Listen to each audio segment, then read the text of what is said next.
Yo, yo, yo, yo, yo.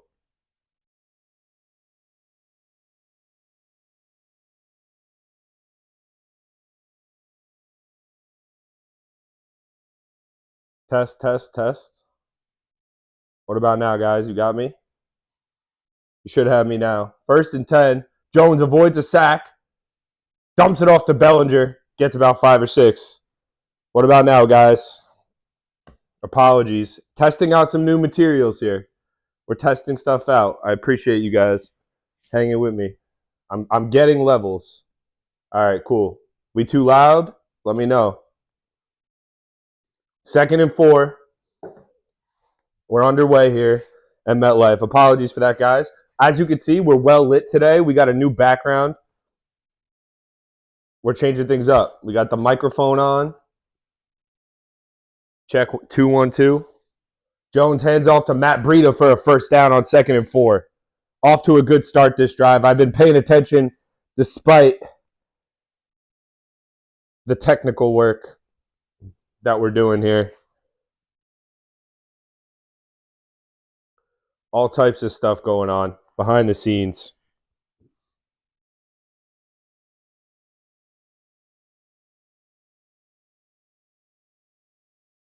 First and 10, 12:30 remaining. Your boys rattle from a new microphone. It's all right. We'll be all right. Jones, play action. All day to throw. Steps up. No one there. Rolls to his right. Dumps it off Paris Campbell. And Jamal Adams is back with a vengeance. Absolutely levels. Absolutely levels Paris Campbell. The first time this year, not the first time this year, that we've seen Paris Campbell go down like a ton of bricks as soon as he catches the football. Every other receiver in the NFL makes a catch, makes a man miss, or at least looks like it's hard to tackle. Daniel Jones had a lot of time here. Let's see. We're looking down the field. Nobody really open. 2nd and 8. They only pick up 2 on the dump off to Campbell. Breida up the middle. He gets about another 2. So it'll be 3rd and 6. Big third down already. Got to get 5. It's 4-down territory if you get close to 4 down. Like if you get 4th and 2, 4th and 1 here, I'm going for it. You got to make a statement on your first drive if you're the Giants. No field goals. How we doing, boys, with the audio? Jones gets the snap in the shotgun. Unloads it to a wide open Wan'Dale Robinson, who gets driven out of bounds for a first down. Wan'Dale Robinson getting in on the act. You'd like to see that. 2nd-round pick last year. A lot of people wondering if he could live up to that for the Giants. I don't know, to be honest. But he's a reception receiver. He's a possession receiver. He's just constantly got to be getting open and fed the rock. He's not someone who's going to burn you down the field. He's not someone who's going to jump over you. Obviously, he's very short. Let's go. Audio good. Sweet. Jones surveys the field on 1st and 10. Looking. Nobody open. He just gets back to the line of scrimmage before he's driven out.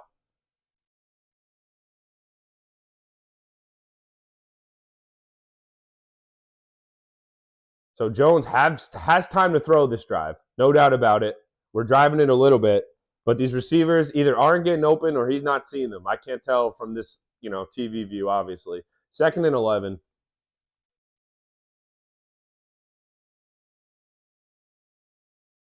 Probably going to have to figure something out after the first quarter with the laptop dying. Daniel Jones drops back. Looking, looks scared. He's going to run it. Dives forward, gets about 9 on 2nd and 11. It'll be 3rd and short. Again, nobody looking open in it. Jamal Adams looks like he might be concussed already. I wouldn't be surprised. He's flying around like a bat out of hell. That tackle on Paris Campbell, he looked like he might have concussed himself. Doesn't need. Someone should tell him. Yep, Jamal Adams is hurt already. Wow. Ooh, Daniel Jones' knee or shin goes right into Jamal Adams. Jamal Adams' head. I'm not a tackling form expert here. All right, minimal experience learning how to tackle, but you're not supposed to just dive your neck into the ground like that, like Jamal Adams did. That's how you get hurt. Looks like he's concussed for sure.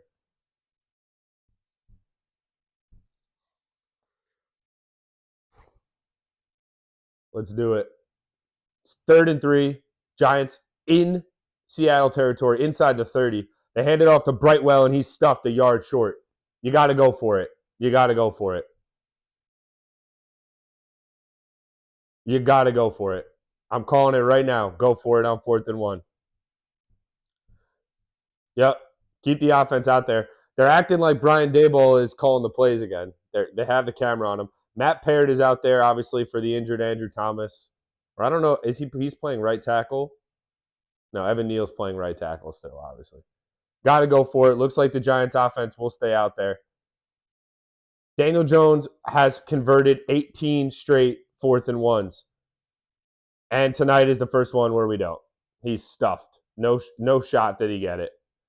They run QB sneak, see it coming a mile away, and the Giants don't convert. We're off to a flying start, ladies and gentlemen.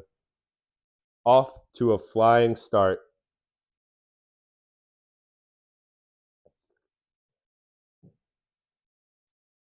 They try to run the Eagle push. Doesn't work.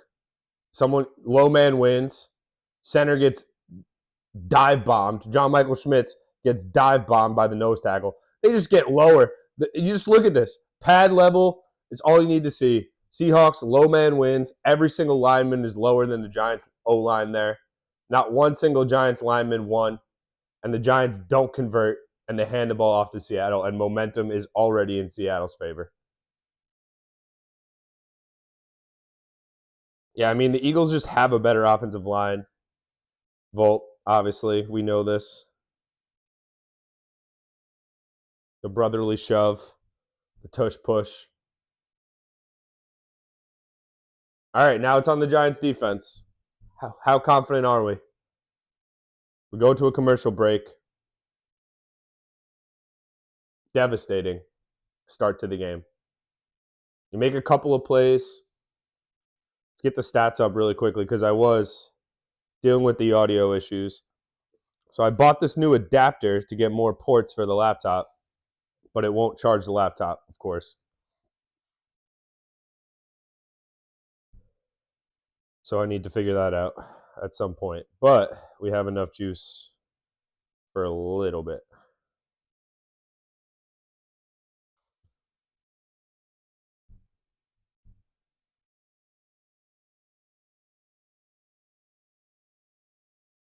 Messed up. Can't get the QB sneak. Daniel Jones was 3 of 3 throwing the ball on that drive. Obviously, most teams are able to convert a QB sneak, and just like that stat was literally put up there so the Giants wouldn't convert. I mean, Paris Campbell, 1 yard, 1 reception, 2 yards. Daniel Bellinger, 1 reception, 6 yards. Wan'Dale Robinson, 1 reception, 12 yards. Matt Breida, 4 yards a carry. Daniel Jones, 2 carries, 8 yards. It's overall a decent drive, but, stale.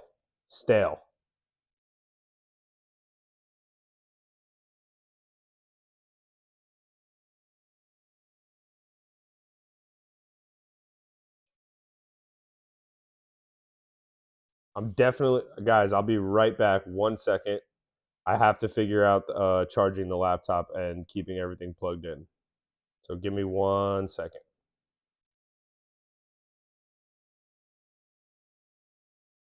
Uno mas.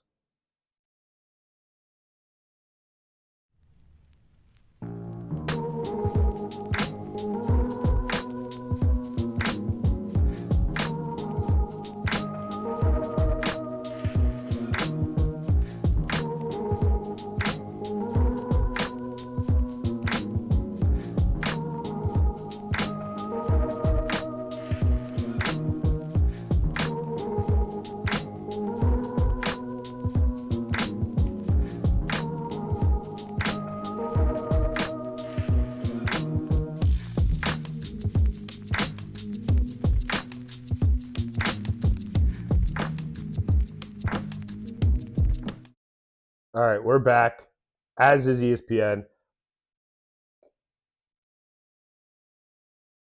Is he down? He better be down. Holy crap. Sorry, guys. Handoff to Kenneth Walker the second. He's still up. They haven't tackled him. They haven't blown the whistle.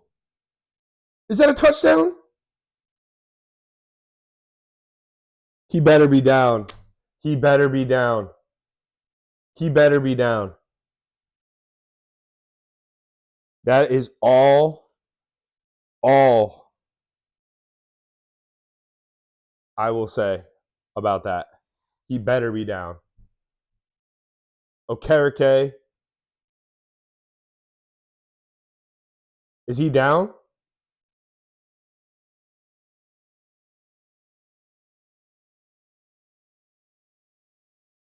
He doesn't look down.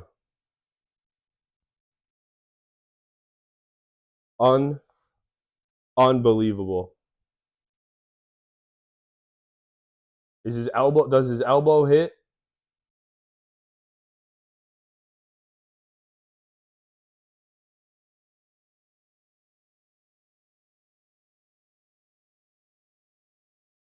It doesn't look like it. Unbelievable. And nobody touches him. He's standing around. Does the point of his elbow touch? That's the only hope we have. It might not be conclusive. Previous play is under review. It does look like his elbow brings up some turf.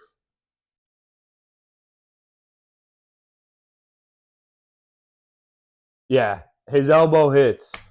Unbelievable. Unbelievable. Guys, again, I'm apologize. The laptop will literally die. We can't have that. So I'm going to have to make a few adjustments. We may have to go without the microphone. We will see. 1 second. While they review this.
I am just struggling, guys. We got me? I think we got me. Thumbs up in the chat. Let me know if we're back. I think we're back. Kayvon Thibodeau gets a sack.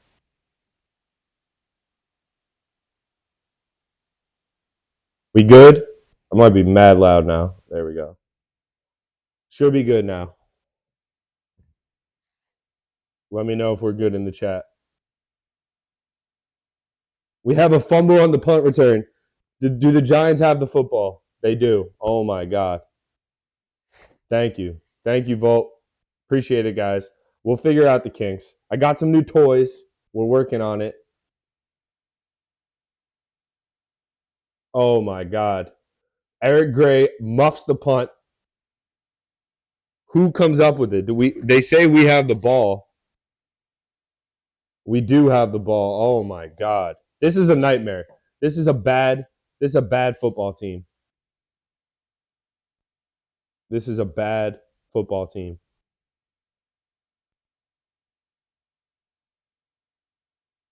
Whew. All right, we should be set. We should be set now, technical wise. We're gonna play a new game. Guess what's in the cup? Could be coffee, could be seltzer, could be spiked coffee. We're just working on the branding. I only have one.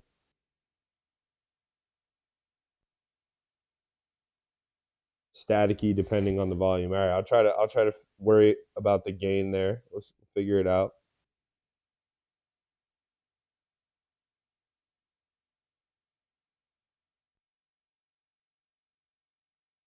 What about now? We good?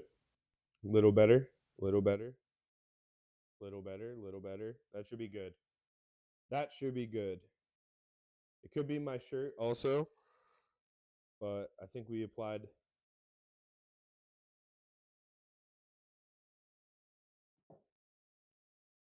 it well. I mean, this does not look. One thing I will say, while my audio was messed up, Kayvon Thibodeau gets a sack. That was his best play of the season. Not even close. Not even close. That is the best play we have seen from Kayvon Thibodeau. He had a sack last game. Was it last game? Yeah, he had a sack last game. It was very early. Nothing happened after that. Big sack from him. Okereke, the fact that nobody touched Kenneth Walker after he might have been up and he kept running is alarming to me. That's awareness. That's playing through the whistle. Like, clearly there wasn't a whistle.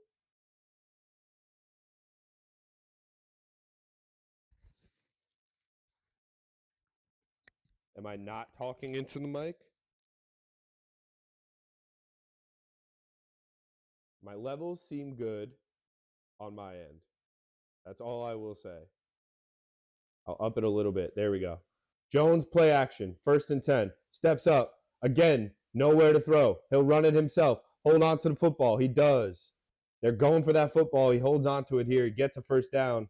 About 15 yards.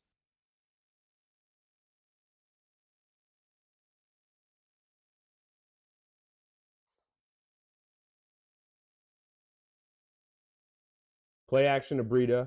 They hold up well. He has a nice pocket. Again, nobody open. His improvisational skills are pretty much just put his head down and run at this point, which I'm fine with, but he's got to hold on to the football because they're going for it. They're going for it. Who's saying talking to the mic, Mike? Volt. You can't freak me out at this point. I got to lock in. 1st and 10. Jones, shotgun, dumps it off. Darren Waller makes a man miss. Look at that. He made one man miss. Gets about 5 yards. No, I do appreciate the audio help. There's only so many ports on a laptop. I got an adapter, and it's just like it won't charge the laptop at the same time, which is very unfortunate. Make sure you guys hit that like button. Clearly, we're getting some new toys. We're better lit. Jones, a free blitzer. It's Devin Witherspoon, the rookie. Doesn't see the blitz from the blind side. Gets leveled. Lucky to hold on to the ball. sacked.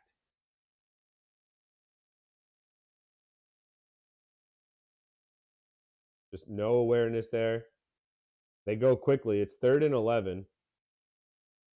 Jones in the shotgun. Drops back. Spikes one in the vicinity of Slayton. Even, like, what's the point of that play in general? Like, who's calling that play? All right, shitty throw from Jones. Absolutely. Throw him in the river if you guys want to make fun of him for that throw. Absolutely fine. No problem. But what is that play call? Like, what does that accomplish? Slayton's about to get leveled.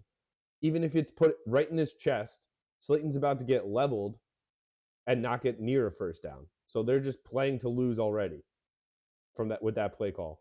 It's a good punt, and it goes into the end zone. It's just this is not a good football team right now, guys. Not a good football team. I wish I could say it. I'm excited every single week. Every single time it's time to perform.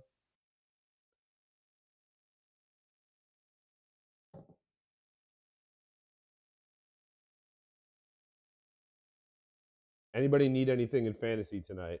Because I hope that's not what I'm rooting for. But hey, listen, at least I can't even say the defense looked good because that play with Kenneth Walker Jr. would have been an all-time bad play. Would have been one of the all-time bad NFL plays on Monday Night Football. We can't have that. We cannot have that.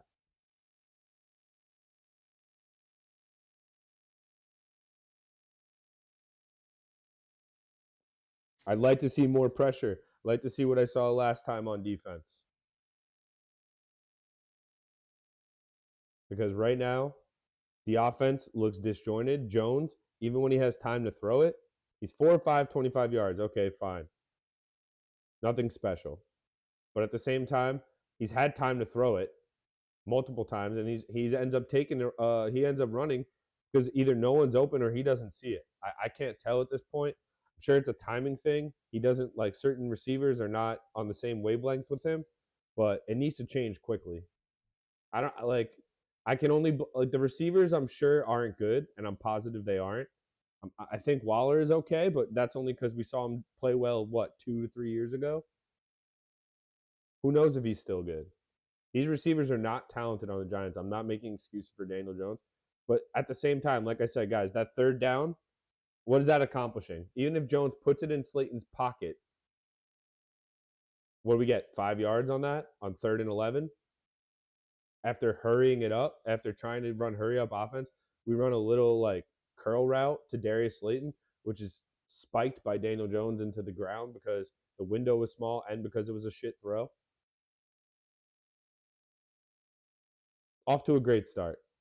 Only thing I've been excited about was Thibodeau, and you guys probably didn't even hear me, which is good because I made a loud clapping sound on purpose. We got to get it together on offense. We have to. Jamal Adams already concussed. I'm surprised Daniel. I mean, I know they wear pads on their legs, but Daniel Jones literally concussed a man wearing a helmet with his knee. And he stayed in the game. Geno Smith in the shotgun, 1st and 10. Fakes the handoff to the man in motion. Easy pitch and catch to Noah Fant, the tight end. He's wrapped up by Jason Pinnock after picking up about 12, so it'll be another first down for Seattle. That's definitely their best play on offense so far, outside of Kenneth Walker going for just barely his elbow hit. Just barely Kenneth Walker's elbow hit. The third, Kenneth Walker the third. I think I called him the second earlier. I'm sorry. Sometimes I lose track of the tally marks in my brain. Geno Smith in the shotgun, double wing set. Good protection. He airs it out down the sideline looking for Tyler Lockett, and there's pass interference on Adoree Jackson. He runs into Tyler Lockett, doesn't get his head around quickly. And that's what happens when you at least take shots down the field sometimes. Jesus Christ. Giants don't even get those calls because we never even just take shots down the field and let the receiver try to do it. Wow, before offsetting penalties, there's holding on the offense as well. That is highly fortunate. Highly fortunate.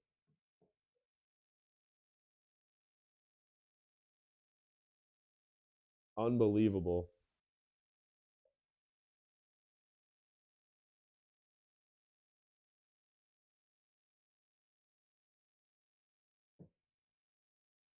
Gino just heaves it up there. Dory Jackson, our most experienced corner, doesn't get his head around, but we're lucky because there's holding on the offensive line of Seattle. I mean, I don't know what Adoree Jackson's complaining about there. Yeah, he makes a play at the ball, but it's clearly PI every day of the week, every single day of the week.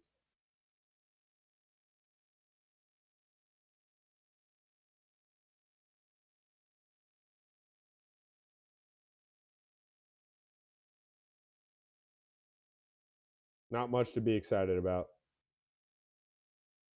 Oh, it's not offsetting. It's 1st and 10. Seattle losing their right guard. Okay, maybe that's something we can take advantage of, but still. 1st and 10 for the Seahawks. They're going to replay 1st down. Anthony Bradford, the rookie out of LSU, will be playing guard for the Seahawks now that Phil Haynes is out. We'll see what they can do. 1st and 10. The Seahawks took a shot. Tyler Lockett got behind Adoree Jackson, that's for sure. Kenneth Walker, stretch play to the left, gets the edge, gets about 5 or 6, goes out of bounds, but that looks like it might be a hold as well. Usually on those stretch plays, yep, holding on the offense. So maybe the Giants are getting some fortunate calls here. I don't know. We haven't been showing all these. Anthony Bradford, he just got in there and gets called for a hold on his first play. So that could be big. That could be big. That injury to Phil Haynes could end up being something. Yeah, he's definitely holding Azeez Ojulari towards the end of that play. Doesn't let him open up and chase Kenneth Walker and allows Kenneth Walker to escape the arm tackle. So it's a good call by the referee. He's going to do that the whole game and hope they don't call it, probably. 1st and 20 for the Seahawks, backed up at their own 22.5-yard line now. Gino in the shotgun. Kenneth Walker to his right.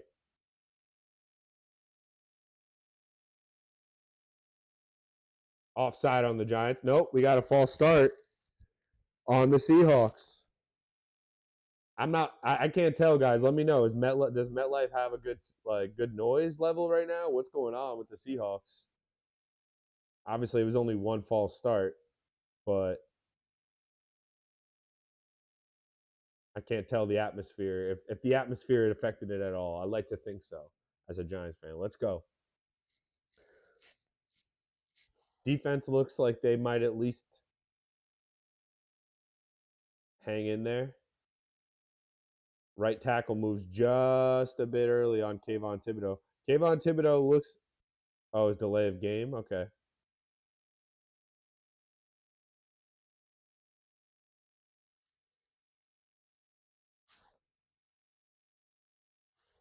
Even better. Gino in the shotgun on 1st and 25. Oh, he escapes Azeez Ojulari. Rolls to his right, completes to Lockett, who's in the open field, goes to his right, and there's another hold on the Seahawks. Tyler Lockett, just an unnecessary hold. I think it might have been DK Metcalf. Seahawks playing sloppy right now. Stupid holds. Lockett had room. They made a nice play. Azeez Ojulari has to wrap up. Geno Smith in the backfield there. He absolutely has to.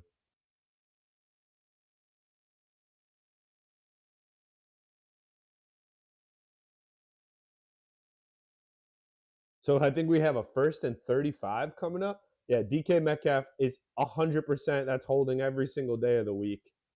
I saw that live. Everyone saw that live. Such a stupid, unnecessary hold. Just DK Metcalf trying to be a bully, trying to show how strong he is. But honestly, if he used regular technique, he probably could have just pile-driven Xavier McKinney into the ground. Instead, he wanted to hold his shoulder pads. Giants send Pinnock on a blitz. Beautiful tackle in space by Cordell Flott, who's playing today. I think he's playing Flott in this. We got some Flott in the slot tonight. I think Trey Hawkins is on the bench. So we have Adoree Jackson out wide, along with Deontay Banks, obviously. So and then they put Flott in the slot. Cordell Flott called upon to make a tackle on Jackson Smith in Jigba, and he makes the tackle at the line of scrimmage. 2nd and 18. You have to get off the field. They convert, not a first down, a completion to Thompson, gain of about 10, so it'll be like 3rd and 8. And this is very, very makeable first down for the Seahawks. You got to do something. You got to generate pressure. You got to press.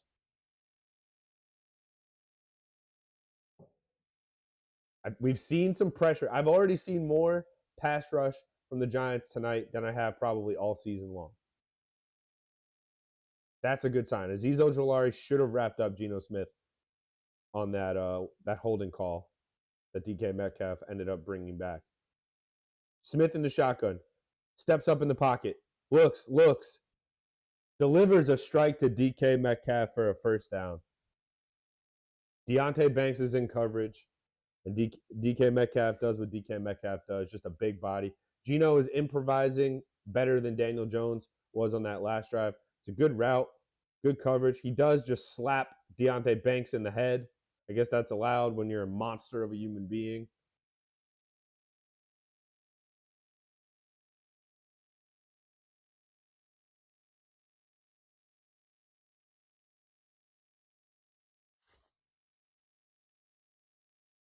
Ooh, he stepped out of bounds. He shouldn't have been allowed to catch that.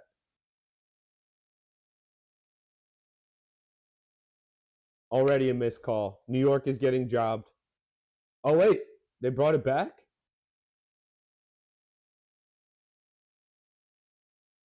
Beautiful.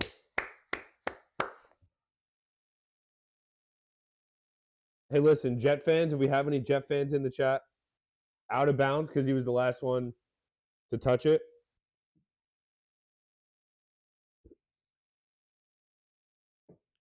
Fourth and 8, the Seahawks are forced to punt. The Giants are fortunate there, but the Seahawks look like they're going to be able to throw the ball. Adoree Jackson is fielding punts now. It's always good when you're pretty much your highest paid corner is fielding punts because no one else is able to catch one. Eric Gray had one responsibility all season long, and we can't even draft a punt returner. This Giants team cannot draft a punt returner.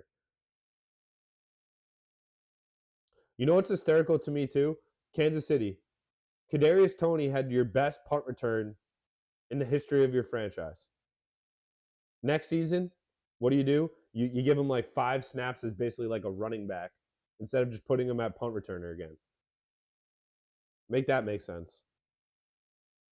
Like that dude should just be a punt returner. That's it. That's all I would give. That's all responsibility I would give him. Giants defense has made plays or been fortunate enough to get off the field twice in a row. They got some pressure. Geno Smith is stepping up in the pocket, and he has time when he does that. And the Giants DBs are being forced to defend for a long time against really talented receivers. That cannot last for a long time. And we need to put points on the board here. Absolutely. I mean, I don't care if Graham Gano has to score a 70-yard field goal. It has to be done.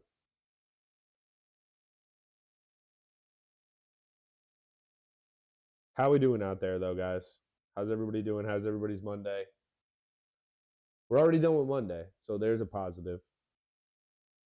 We're already at Monday Night Football. I really am, like, I could take or leave when the Giants play at Monday Night Football. Like, I enjoy watching just, like, as a neutral all day Sunday and not having the Giants ruin the day. And then if they ruin Monday, whatever, Monday is, we're already 4 days away from forgetting about it. That being said, though, this is a must-win for the Giants, guys. We have the Miami Dolphins in Miami next week coming off a loss for them. That, the Giants are going to get torched next week. I'm sorry to say it, Giant fans. I hope not. I would love to be wrong.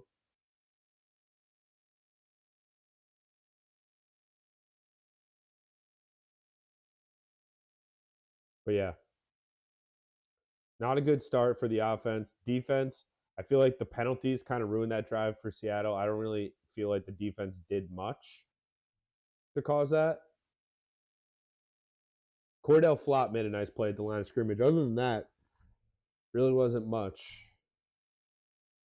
Daniel Jones in the offense will take over again. The play action has been working in terms of it's been holding up the protection. Jones has been able to survey the field and step up, but no one's open down the field or he's just missing them. They get it out of his hands quickly, throws it to Wan'Dale Robinson. Wan'Dale Robinson makes a man miss and gets about 12 yards. Maybe that's the guy that we've been waiting for to break tackles amongst these Giants receivers. I mean, the guy's a second-round pick. He pretty much looks like a running back out there. You could see why the Giants would take the chance on Wan'Dale in the second round because like he looks like a Kansas City Chiefs type of player. Like you don't know where you're going to line him up, throw him in motion, put him in the slot, put him behind in the backfield sometimes, throw it to him, a swing pass to him, like all that stuff he offers. But he's such a small receiver. The ceiling is so low in this offense to me for Wan'Dale. He comes in motion here, Robinson. Giants play action again. Jones has to step up, runs into his own man, strip sacked from behind, and the Seahawks have the football. Unbelievable. The Seahawks have the ball inside the 10. Jones had to step up. Protection broke down. Didn't see the blind side either. Just horrible, horrible blocking. Jones, obviously, I don't want him to fumble the ball, but guys, he's running forward. He doesn't see the defensive end running behind his ass. But still, just terrible. Throw it away.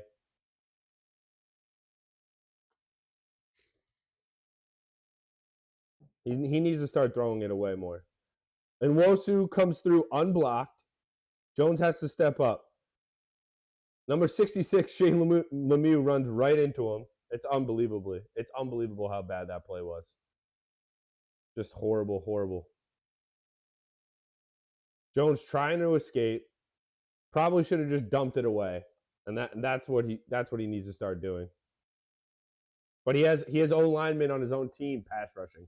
Like Shane Lemieux backed into him on that play. Seahawks inside the 10 now. Defense will have to hold up here and hold them to 3. Run handoff up the middle, and the Giants stuff it. Back to the line of scrimmage goes Kenneth Walker.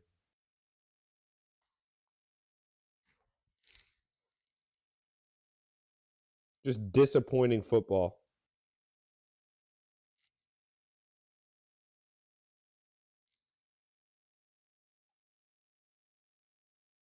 This could be the last play of the first quarter. I think they'll have to run a play. The play clock just ahead of the game clock. 10 seconds remaining in the first quarter. 0-0 is still the score, but Geno Smith and the Seahawks threatening. Geno in the shotgun. Flushed out right. Escapes Thibodeau. Delivers right. Touchdown to DK Metcalf. Deontay Banks again doesn't turn his head. And the last play of the first quarter is a touchdown for the Seattle Seahawks. Unbelievable.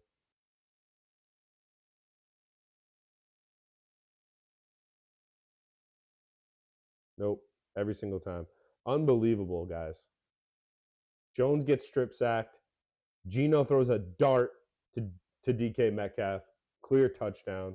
Deontay Banks doesn't turn around. He's going to have a long night, it looks like. Unbelievably how it's like every facet of the game this team doesn't look good in. You could just be that dude who just goes, the quarterback isn't good enough. Quarterback's getting paid $40 million. Totally, that's fair at this point. That's fair. Like you got to make some throws. You got to make some plays. But when you have offensive linemen backing into you after free rushers are hitting him, and he has to step, it's just like unbelievable. I'm sick of making excuses for Jones. I am. I'd like to, at this point, I would like to see him on a good team and just see. Just for my own simulation, not in Madden, in real life, I want to see Daniel Jones go to a good team where people are able to block and get open and everyone can just be like, oh, yeah, he's good. I was wrong about him. You know what? Because he's capable of doing all the same things all these other quarterbacks are doing. Look what Joe Burrow did yesterday. I know he's hurt, blah, blah, blah. No one knows if Daniel Jones is hurt. He gets rocked. Daniel Jones' knee ran right into Jamal Adams. He literally gave him a Jorge Masvidal knee. Yeah, Julie, it's just everything is bad. Everything is bad. The offense has a prove it drive right here. I can't listen to a field goal. I can't listen to anything else. You already turned it over. Congratulations. Strip sack from behind. When both edge rushers are getting to the quarterback at the same spot, you're in big trouble. Geno Smith stepping up, has passing lanes. His receivers are getting open, but that was such a good throw from Geno Smith. Let's be honest. Deonte Banks, it wasn't awful coverage. He could have turned around and tried to get his hand around on the football. But at the same time, you're guarding DK Metcalf. He's face guarding him in the end zone, playing zone coverage. And DK Metcalf is just a beast. He's just a big body. If you throw it hard enough in the right area, he's capable of just getting both feet down with that catch radius. So, have to respond. I can't listen to the field goal. Like, it can't be a field goal. Like, there's already so many plays in this game that will point to why you're not able, like, why the Giants are not able to win. There's so many like, the recap video will write itself because there's going to be so many moments already in this first quarter. Second quarter is just about to begin, and there's so many moments the Giants have already let slip through their fingers. You get two stops in the first quarter. You get the ball first. You drive. Can't get points because of 4th and 1. Obviously, that's a big momentum shift. This turnover now, big problem. Just nothing good. Make sure you guys are hitting that like button. We're going to be here all season. Knicks are starting soon, but we're going to be here all Giants season 2. We got some new toys we'll be using. Kick is fielded. I'm just hoping they don't fumble at this point. Eric Gray breaks a couple tackles, gets about back to the 20-yard line. That's all he'll get. I'm just happy that when the Giants don't fumble. There's a flag at the end of the play. Not sure who it's on. If it's on the Giants, it's just they're one of the worst teams I've ever seen if this is on the Giants.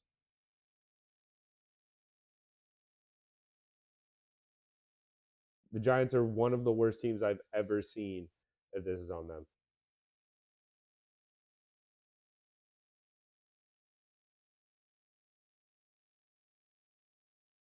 Oh, it looks like it's going to be on the Giants. Gary Brightwell.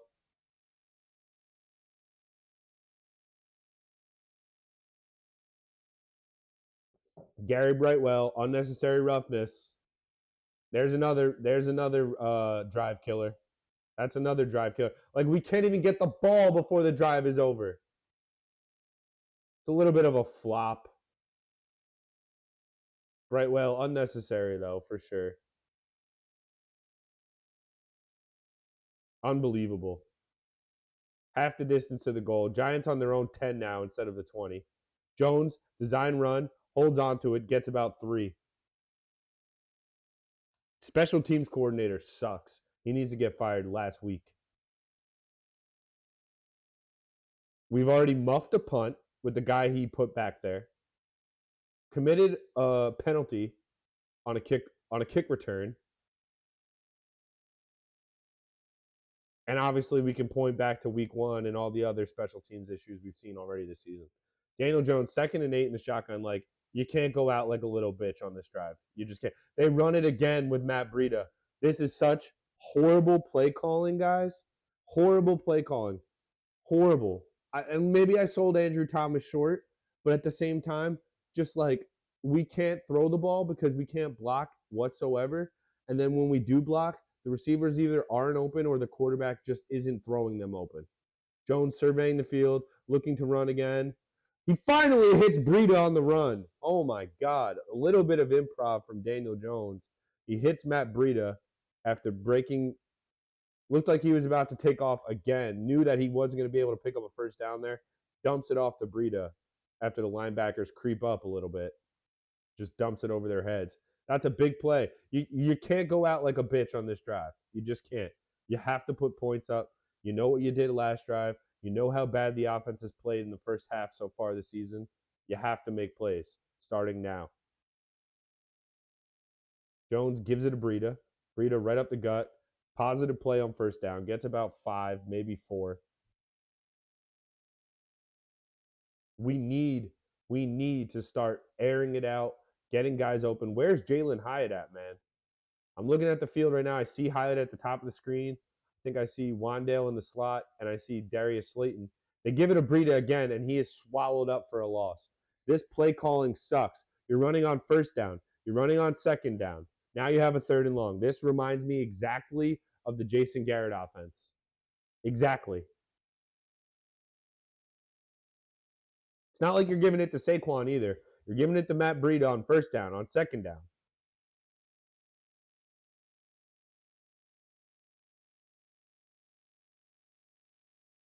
And you know what happens a lot? These other teams just start to smell blood when they know the Giants just don't know what they're doing on the offensive line early in the game. And then Daniel Jones gets conservative and gets nervous. Jones in the shotgun on 3rd and 11. Rolls to his right. Looking. He's got nobody. He throws it away. Just unbelievable. This play calling sucks. I hope they're booing at MetLife, man. You could blame Jones. I'll blame Jones too, guys. Fine. Throw it on Jones. But if you think it's just Jones, watch more of this team. Come hang out in every single game with me. Seahawks almost get a block punt.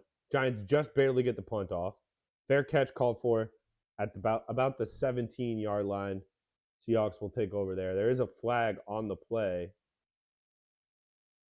If this is on the special teams again, just fire this guy right now. John Mara, walk on the field. Fire the special teams coordinator right now. Illegal man downfield on the kicking team. Guys, this is one of the worst coached Giants teams I've ever seen. Who? He wants to know who. Fire him. Dayball's not going to chew him out. It's embarrassing how bad they are on special teams. Embarrassing. Outside of Graham Gano kicking 60-yard field goals, this whole special teams sucks. Fire the coordinator, get rid of the punter, get rid of the returners, get rid of the blockers, get rid of the long snapper, get rid of everybody involved in the Giants special teams units. Everybody. Keep Graham Gano until as long as he wants to kick for us. That's the only guy I'm keeping. The special teams coordinator sucks. And if you know who your special teams coordinator is and you know he needs to leave, that's how bad it is. That's how bad it is. I sit around and I go, every single ball in the air, the Giants are going to muff it, fumble it, commit a penalty, something. Every single special teams play so far this game, Giants have committed a penalty, fumbled the football, all of the above. Unbelievable. Unbelievable.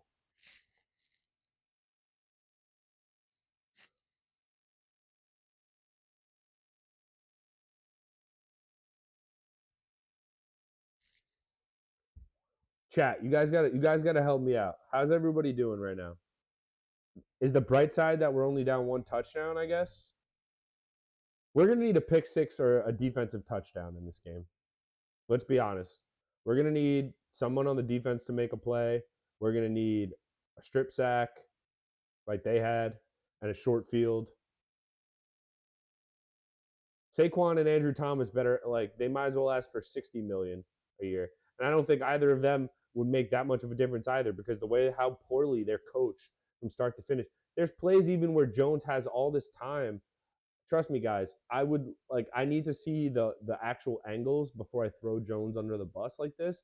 But these receivers, I'm sure, are not open on these play action plays and stuff like that. And yeah, you want to try to throw guys open, but not if they're going to bobble the ball and it's going to bounce in the air and you'd rather just run it for 6 yards. They're running it on first. They're running it on second with Matt Breida. That is shit play calling. That's bad offensive coordinator. Special teams. Sixth season for Thomas McGahee. Every single he just looks confused. He looks relaxed. Looks way too calm for someone who sucks at his job right now. And listen, I don't want to. I'm sure he's a nice guy. I'm sure he can afford to find work in other areas. But he looks horrible as a special teams coordinator. Geno, play action, all day to throw, delivers a strike to DK Metcalf for a first down. They're just not going to be able to guard DK Metcalf tonight. It's embarrassing. It's embarrassing. It's embarrassing. It's embarrassing. It's embarrassing.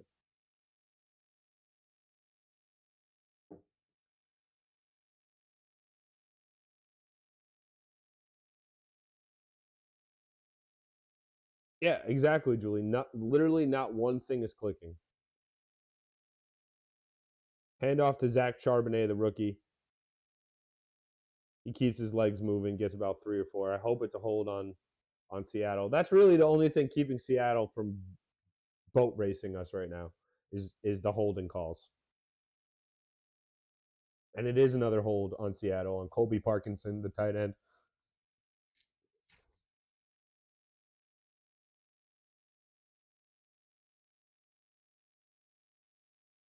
Seven zip, second quarter, 11-12 remaining in the second quarter. So plenty of time left here if we can just get some momentum. The Giants have more yards and more time of possession than Seattle. It's unbelievable. Obviously, the turnover changed the whole game, and that's the only difference, really, from both teams just being trash. But so disgusting from the Giants on offense.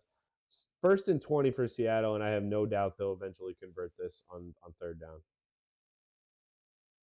What's up, Stevie? Checking in from the Ville. Shout out to the Ville. They throw a screen pass to Charbonnet. He gets about 7 or 8, so it'll be second and 12.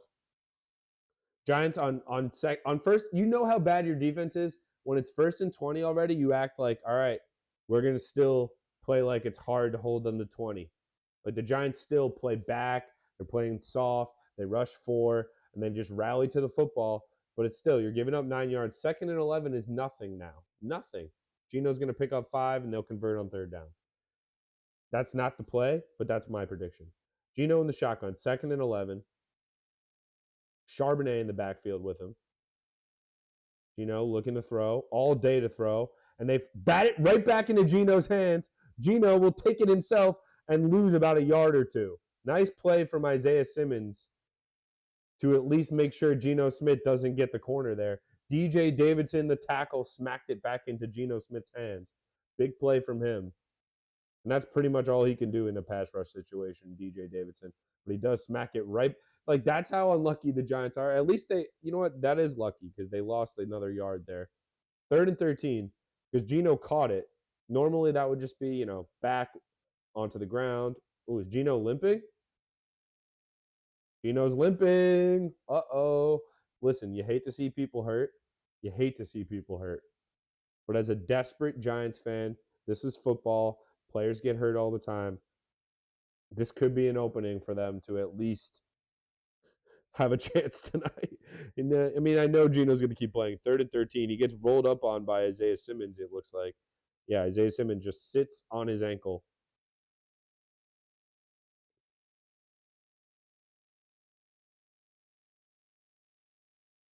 Make sure you guys are hitting that like button. We need to hit that like button so more people can see the stream. Let's go, guys.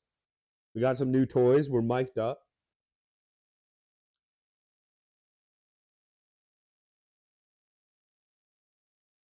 Looks like there's some fighting going on or something. Giants and Seahawks. Like, the Giants need to just stop. Focus on what you got to do, bro. Stop fighting with the other team. Stop it.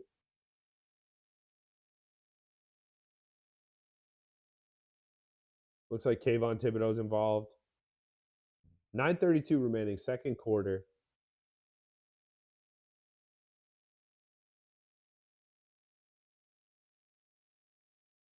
There's nothing Isaiah Simmons can do there. Geno Smith and Xavier McKinney talking trash to each other. Third and 13. You know Geno's fired up now, which I don't like to see. I think Geno Smith is a dangerous quarterback. He looks good to me every time I watch him. Tries to get it out in the flats. Oh, it's almost picked off by Kayvon Thibodeau. Oh, my goodness. It would have been the play that we needed. It would have been the play of his career. Unbelievable effort from Thibodeau. And this is instantly his best game already. Kayvon Thibodeau, his best game as a Giant. They try to get the screen to Jackson Smith and Jigba, and Thibodeau is just tips it and just can't reel it in. I don't know if he would have been able to outrace Jackson Smith and Jigba, who's quick enough and would have been right on his ass, but it would have been a big turnover. Now they'll at least flip the field with a punt. Geno Smith's pissed off. Defense has played all right. The only time Seattle has converted has been when they had 10 yards to gain. The offense for the New York Giants is really where all the problems are at, and the special teams. Don't commit a penalty on this punt. Don't fumble it. Punt's in the air. They let it bounce, and the punt returner is so bad at his job that he would rather just let it bounce to the 3-yard line than catch it and try to go for it. Gino's limping.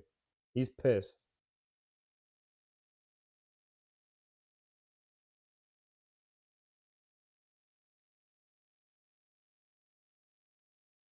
Gino and Xavier McKinney had some serious words there. They were not happy with each other. Xavier McKinney, I haven't called his name once. Sure, he's playing decent in coverage, but haven't called his name once. Kayvon Thibodeau, that would have been so sweet if he was able to make that pick. Now the Giants will start from their own 5. Now, what are you thinking, Giants fans? Are you thinking, let's go down and score? No. Real Giants fans are thinking, just don't turn it over near the end zone or get a safety. That's what you're really thinking. It's only 7-0. I hate to be this gruesome and this ominous,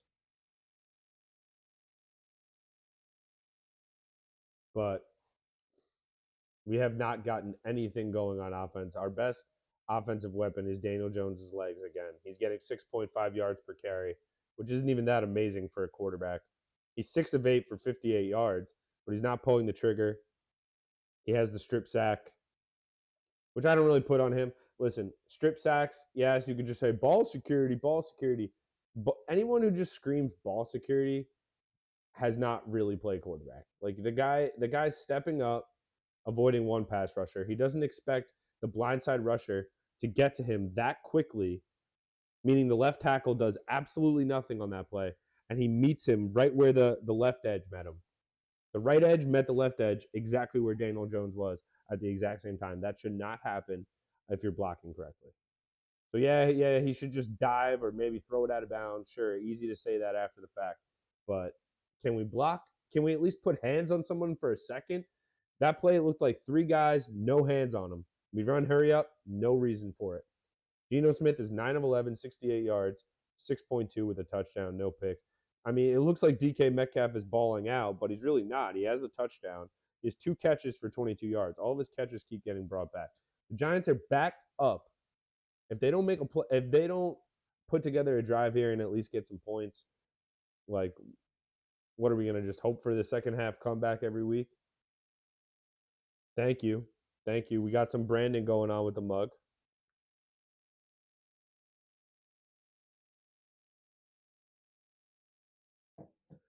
First and 10, Daniel Jones, 6 of 8, 58 yards, 26 yards rushing with a fumble lost. They're literally on their own 2. So what are they going to do here? They hand it off to Breida, who at least gets them some running room. Or some breathing room, excuse me. Breida gets breathing room. Make sure you guys are hitting that like button. That's how more people see the stream. Make sure, send it to a Giants fan. Send it to a Seahawks fan. Send it to an NFL fan. Let's get it going. We got some new toys. Clearly, your boy is more well lit today. You could tell. I'm obviously going to have to get in the tanning beds or something. This is what happens when you get in front of the camera too much. You need to tan because you look like the white wall behind you. Daniel Jones on the shotgun. Gets it out of his hands quickly. Completes it to Isaiah Hodgins for a first down. And at least we get out of our own end there. Great punt from Seattle on the last drive. Flipped the field, but Daniel Jones completes to Isaiah Hodgins. Jones, when he pulls the trigger, looks like a good quarterback. When he starts pump faking and uncertainty, that's when you start to see the strip sacks. Paris Campbell's on the field. You don't see Jalen Hyatt again. They dump it out to Paris Campbell. They call a hold on Darius Slayton right away. You could just see Darius Slayton started blocking before the pass, and they'll bring it back. They throw to Paris Campbell like he's Reggie Bush in his prime. I swear to God. Just horrible execution on offense. Darius Slayton started to block before the ball was in the air.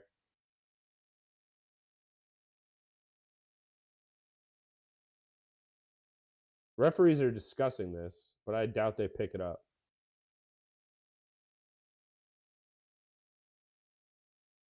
Yes, sir. We got ourselves a light.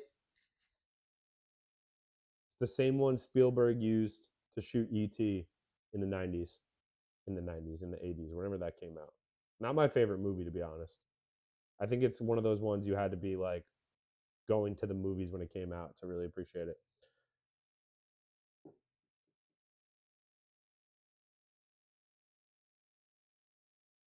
Second and 5. So they pick up the flag there. That's big.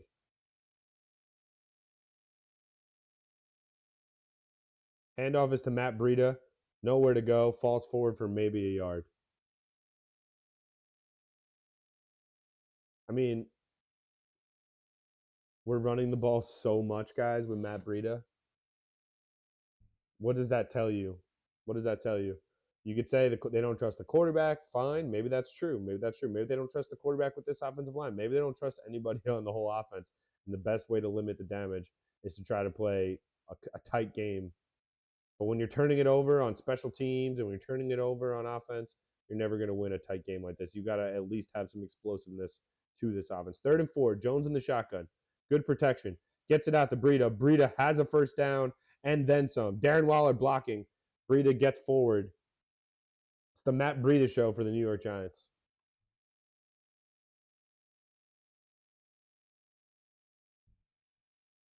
We need to put together a drive here. At least get some points on the board. I'm sick of settling for field goals. I really am. But sometimes it's necessary to just at least see points on the board. Paris Campbell comes in motion again. Jones in the shotgun on 1st and 10. Gary Brightwell is in the backfield. And they hand it off to Brightwell. He's dumped like a sack of potatoes at the line of scrimmage.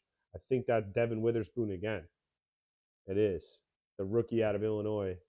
The number 1 corner taken out of this previous draft. Looks solid at the line of scrimmage at least. And he might be great in coverage too, considering none of the Giants receivers are getting open. 2nd and 9. Jones in the shotgun. They go quickly. Jones gets rid of it. Completes to Hodgins, who takes a shot from Tariq Woolen. They got some talented young corners here in Seattle. Obviously, that was the case the minute they took Devin Witherspoon. They were just trying to get those 2 elite corners on their rookie contracts. Looks like they have them now. That could have been a concussion on Witherspoon also on that tackle on Brightwell. Just lowers his shoulder, dips his head. Like, this is not tackling technique. It works sometimes, but it's really a good way to break your neck or get a concussion. 3rd and 2. Devin Witherspoon has 5 tackles already in the first half as a corner. Low snap. Jones picks it up, gets rid of it to Wan'Dale Robinson for a first down. So this short passing game is working in the first couple of plays of this drive. I just wish they would start doing that a little bit more on 1st and 2nd down. Vary up the offense. These runs are not working because it's so predictable. These runs are really predictable and telegraphed. It was a low snap from John Jacob Jingleheimer Schmitz. Jones has no, it's Ben Bredesen playing center. Excuse me. So guys, no sound on for me. It looks like Ben Bredesen is playing center. Is that because John Michael Schmitz isn't good? Is he injured? I didn't see anything. They throw to Paris Campbell in the backfield. Looks like he was supposed to throw it. Devin Witherspoon reads it and gets another tackle for loss. Giants lose about 5 or 6. They were trying to trick play there. Looks like Paris Campbell was going to throw it. Literally every time the ball goes near Paris Campbell, horrible play. Every single time. Of all the Ohio State receivers in the history of Ohio State receivers, he might be the worst one. Terrell Pryor was better at being a receiver, and he was a quarterback in college. Devin Witherspoon is balling out. He might be the best player. They call that a sack because he was looking to throw. 2nd and 18.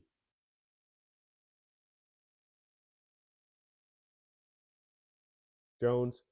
Oh, wow, what a great throw. He throws it 4 yards to Jalen Hyatt. Yeah, maybe that'll set something up later, but Jesus Christ. We get 4 yards back on 2nd and 18. I don't know if that, like, you could say that's Daniel Jones, but at the same time, why are they even running those routes on 2nd and 18? JMS out for game injury. Great. JMS, I'm pretty sure his claim to fame was not missing an entire game in college or something like that. So good. He'll miss his 4th game as a Giant. Jones in the shotgun on 3rd and 14. They're just getting rid of it right away. He gives it to Paris Campbell. Campbell somewhat breaks a tackle, but it'll still be like 3rd and 8. Please, God in heaven, I don't know what, they have to kick a field goal here or what. The Seahawks have another person in the tent. Jones running off the field. Unbelievable. Why are they surprised when they're going 3-and-out with this play calling? Ray, like what's good with? Am I bugging out here? What is with this play calling? We're settling for a 55-yard attempt for Graham Gano and wind. The best player in the team, you might as well get him out there. Graham Gano, 55-yarder, up, and it's good. The best player on the team, bar none. He keeps us in so many games. 3:05 remaining, second quarter. Dude, these routes, I don't get it. You have Jalen Hyatt running a curl route on third and 18. On second and 18, you have him running that route, and then on third and 14, you have Paris Campbell running the same route and making one guy miss. At least he made one guy miss this time. At least he made one guy miss this time. Guys, I have to pee really badly. We'll be right back real quick.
All right, we're back.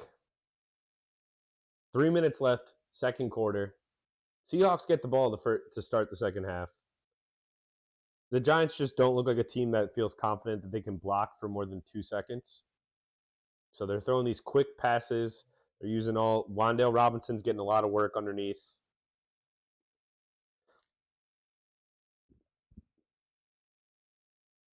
You look at Daniel Jones, he's 13 to 15, 122 yards. So you just look at the box score, you're like, he might not be the issue. But the strip sack, sure. Should he have a spidey sense and cover the ball up? Easier said than done, I'll tell you that right now. He tried to avoid a sack right in his face. Gets run into by Shane Lemieux. The Giants, this is the case every year. They don't have offensive line depth. Any mid-round draft picks just don't hit on the offensive line. Geno Smith did get injured the last time we saw him. Isaiah Simmons rolled him up.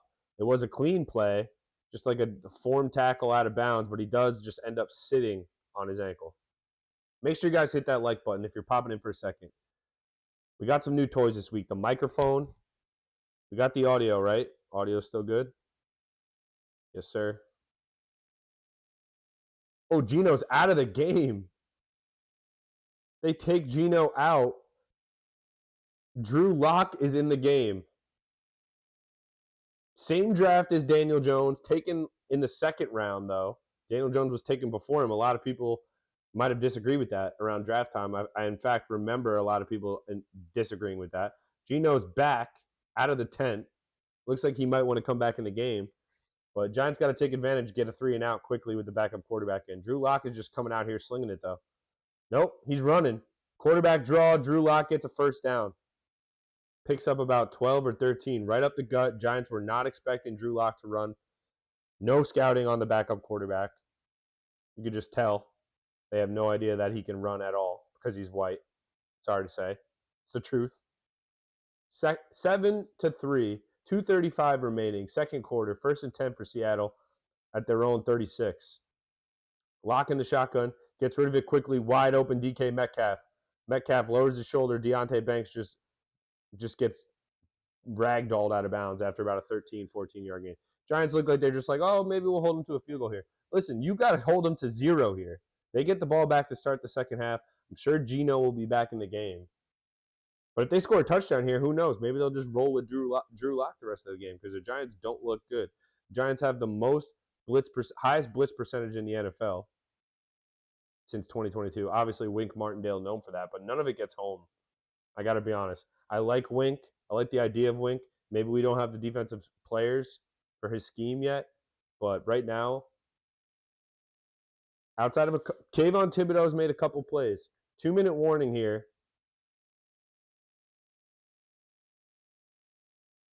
All the time in the world for Seattle. Drew Lock's in the game, but Geno looks like he's coming back in.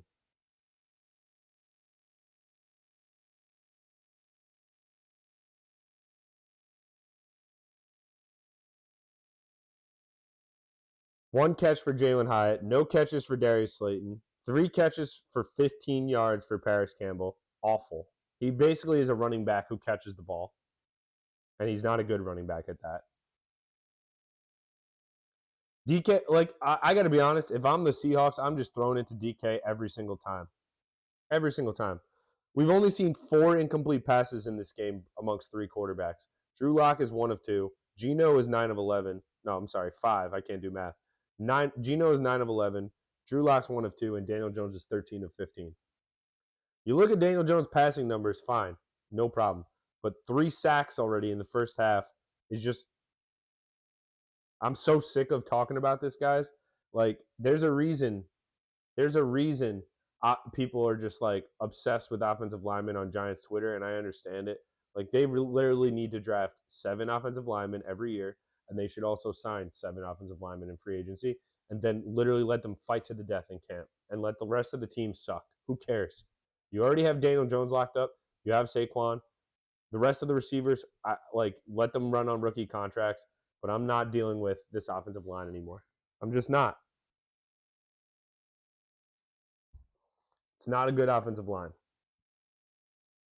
And it hasn't been for so many years.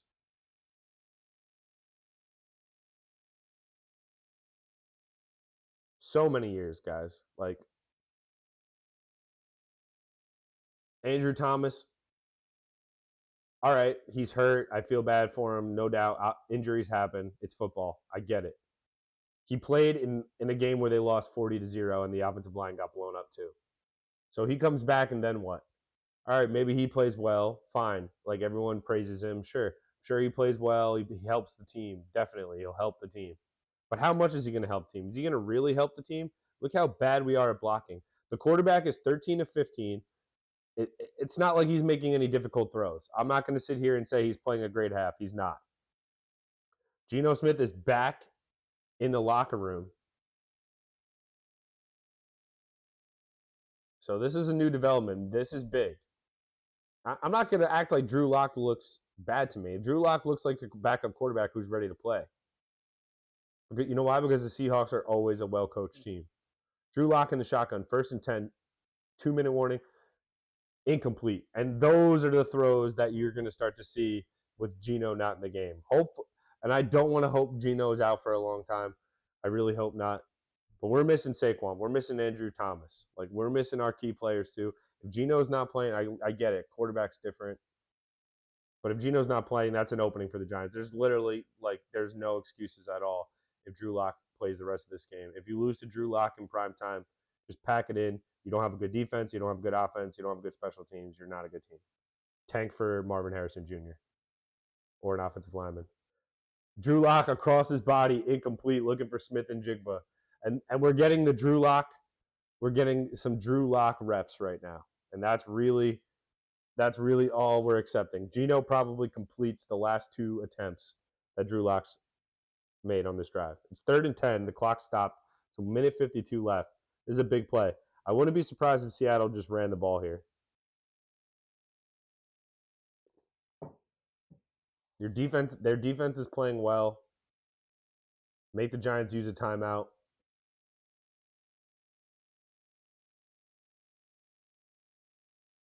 They will throw. 3rd and 10. Lock in the shotgun.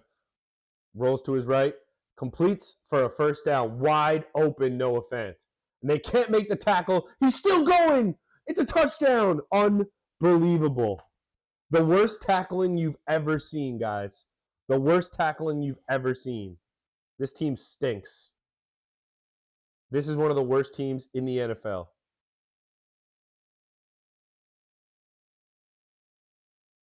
He doesn't step out of bounds. Not even close. Nope. Just give him the touchdown. Oh my God. This is embarrassing. This is not a good team.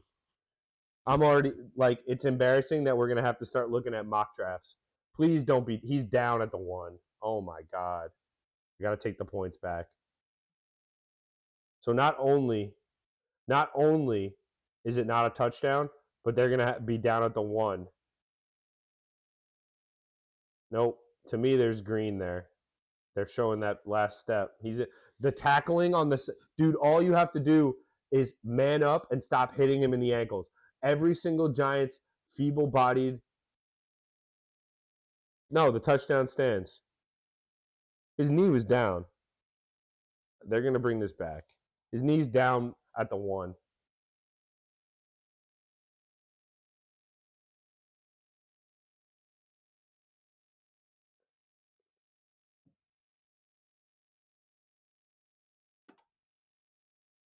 A minute 39 remaining.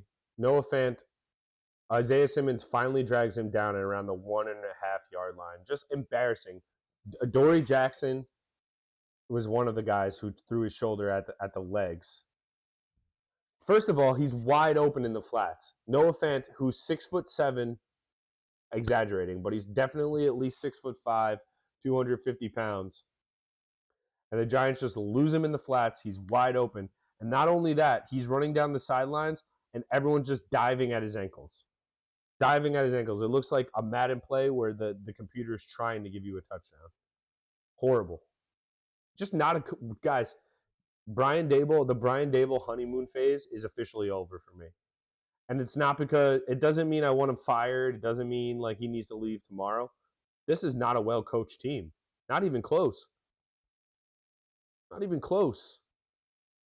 Drew Lock has 63 yards passing already. And it was mainly because nobody could tackle Noah Fant. It should have been a 7-yard gain. 1st and goal here for Seattle. At this point, just let him score. Season's over tonight, ladies and gentlemen. They handed off to Kenneth Walker right up the gut. There's the touchdown. Embarrassing. Just an embarrassing performance. Now they want to fight. Leonard Williams is fighting with one of the offensive linemen. Just embarrassing. Embarrassing, guys. This is a horribly coached team.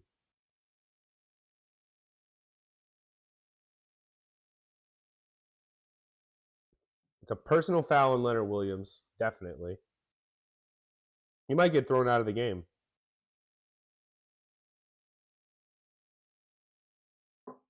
Claire, this team sucks. I'm sorry.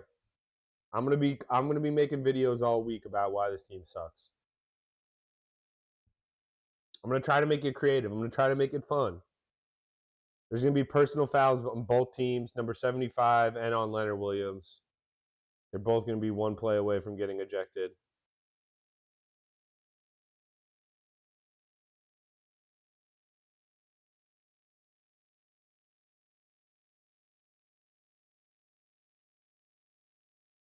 Leonard Williams is literally incensed. Yeah, no, the fight is crazy. Leonard Williams is out of his mind right now. Doesn't matter though. Like, just it's so embarrassing.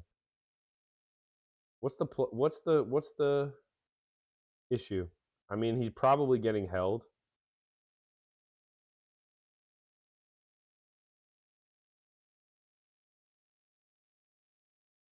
Guy throws a punch, this rookie guard. Doesn't matter. It's 13-3, about to be 14-3. A minute 39 remaining second quarter. They added the extra point. They get the ball to start the second half, too. So I'm already thinking about Marvin Harrison Jr.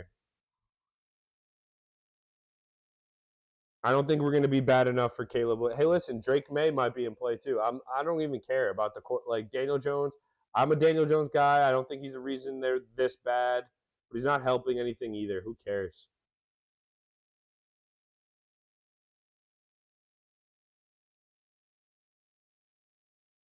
Yeah. Thank you, Claire. I'll try to keep. I'll try to keep us. Try to find some type of way to laugh at how bad they are, because that's the only thing I can do at this point. 14-3, a minute 39 remaining. They won't even go to commercial break because it's not even worth the time. The Giants are probably just going to come out, give the ball to Matt Breida 3 times, and be done. 3 points in the first half again, guys. Where do we go from here? Where do we go from here as a fan base? This team was in the playoffs and won a playoff game last year. Same quarter. Saquon Barkley and Andrew. Saquon Barkley is hurt every single year, and I'm a Saquon guy. It's unfortunate, but it's just the fact that we're banking on him every single year just shows how bad we are. Still, we don't learn from our mistakes. Every single year, we're like, "Oh, this will be Saquon's year," and he looks good. He looks good, and then he doesn't. He's hurt for 5 weeks. His rhythm gets thrown off. He comes back too early, and then he's never the same. It's not like he was that great when he played anyway. He looked decent in Arizona against in the second half, as did the entire offense. I'm furious. That Noah Fant play is inexcusable. The Kenneth Walker play where his elbow just barely hits the ground. 77-6 in first half points, says Julie in the chat, for the Giants this year. That's all you need to know. Giants have it at their own 25. Minute 39 remaining. They have 2 timeouts. Jones just throws it to Breida in the flats, and he's wrapped up immediately by Julian Love, the former Giant. Clock will continue to run. They lose a yard. This is embarrassing. This play calling is in fucking embarrassing. They didn't just lose a yard. They lost 3. This play calling is embarrassing.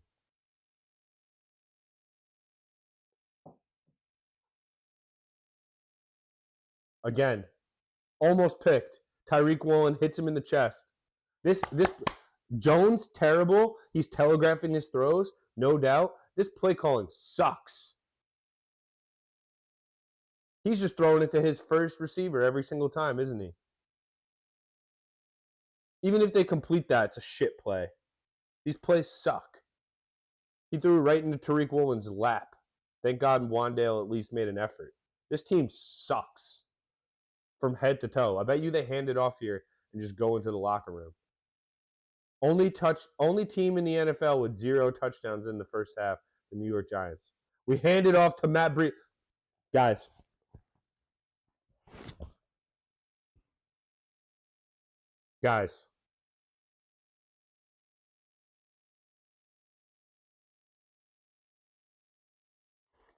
This team sucks.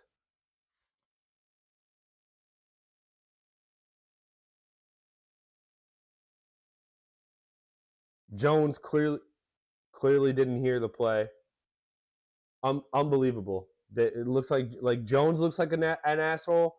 Dayball looks like an asshole. Everybody.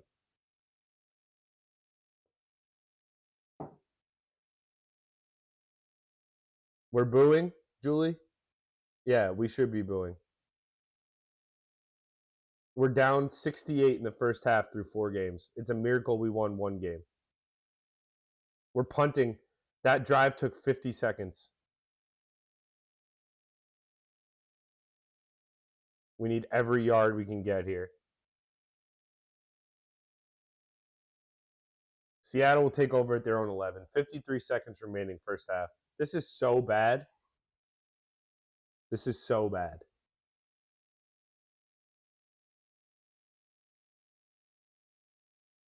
I can't believe it. Stupid play by Cam Brown too. At that, did they call personal foul there? Just horrible. Horribly coached team. What's he laughing about? Seahawks get the kick in the second half.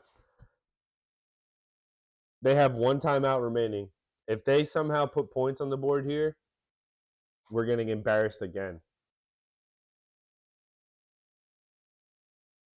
53 seconds left, second quarter.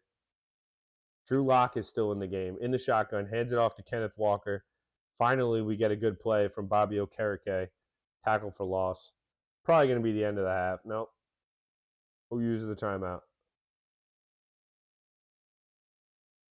Giants use a timeout for no reason. It's not going to matter.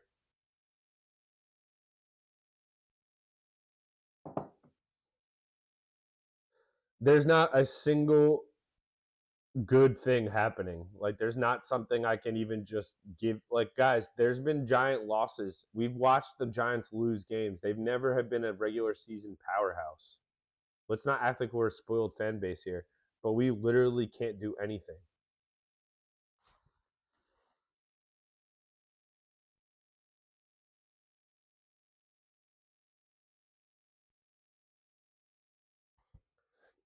A lot of this play calling is just quick, get rid of the ball, quick, get rid of the ball, quick, get rid of the ball.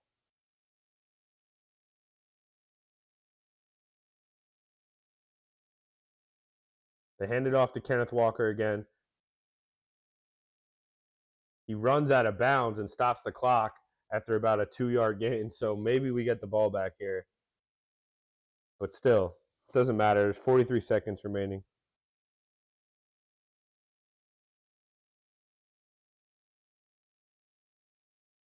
There's just nothing to be excited about, guys.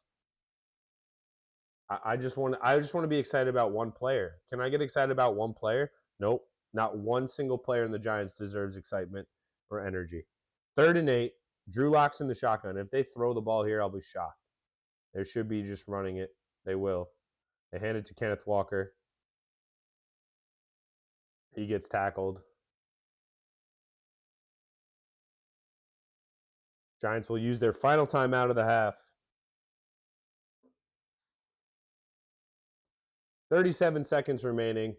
Seattle will punt.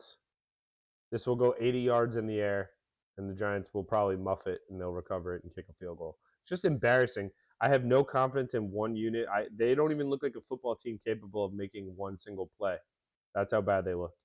In the trenches, on the outside, at quarterback, just horrible.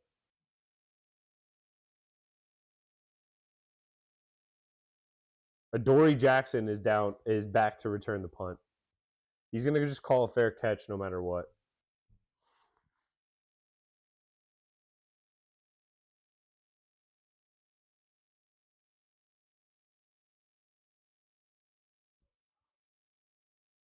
.38 seconds remaining. First half. 4th and 4.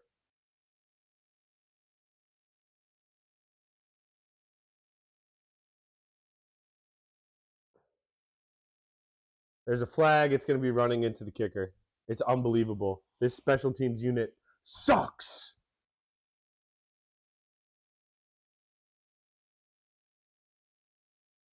Second penalty on Gary Brightwell so far. What happened? What happened?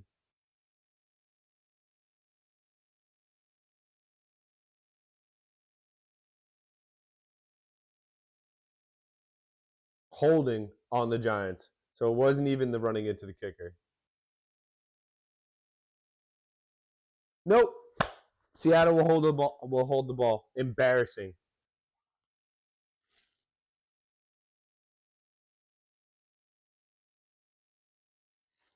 Brian Daboll is, what did he do this summer? Gary Brightwell just runs right into him. It's just embarrassing, guys. It's embarrassing.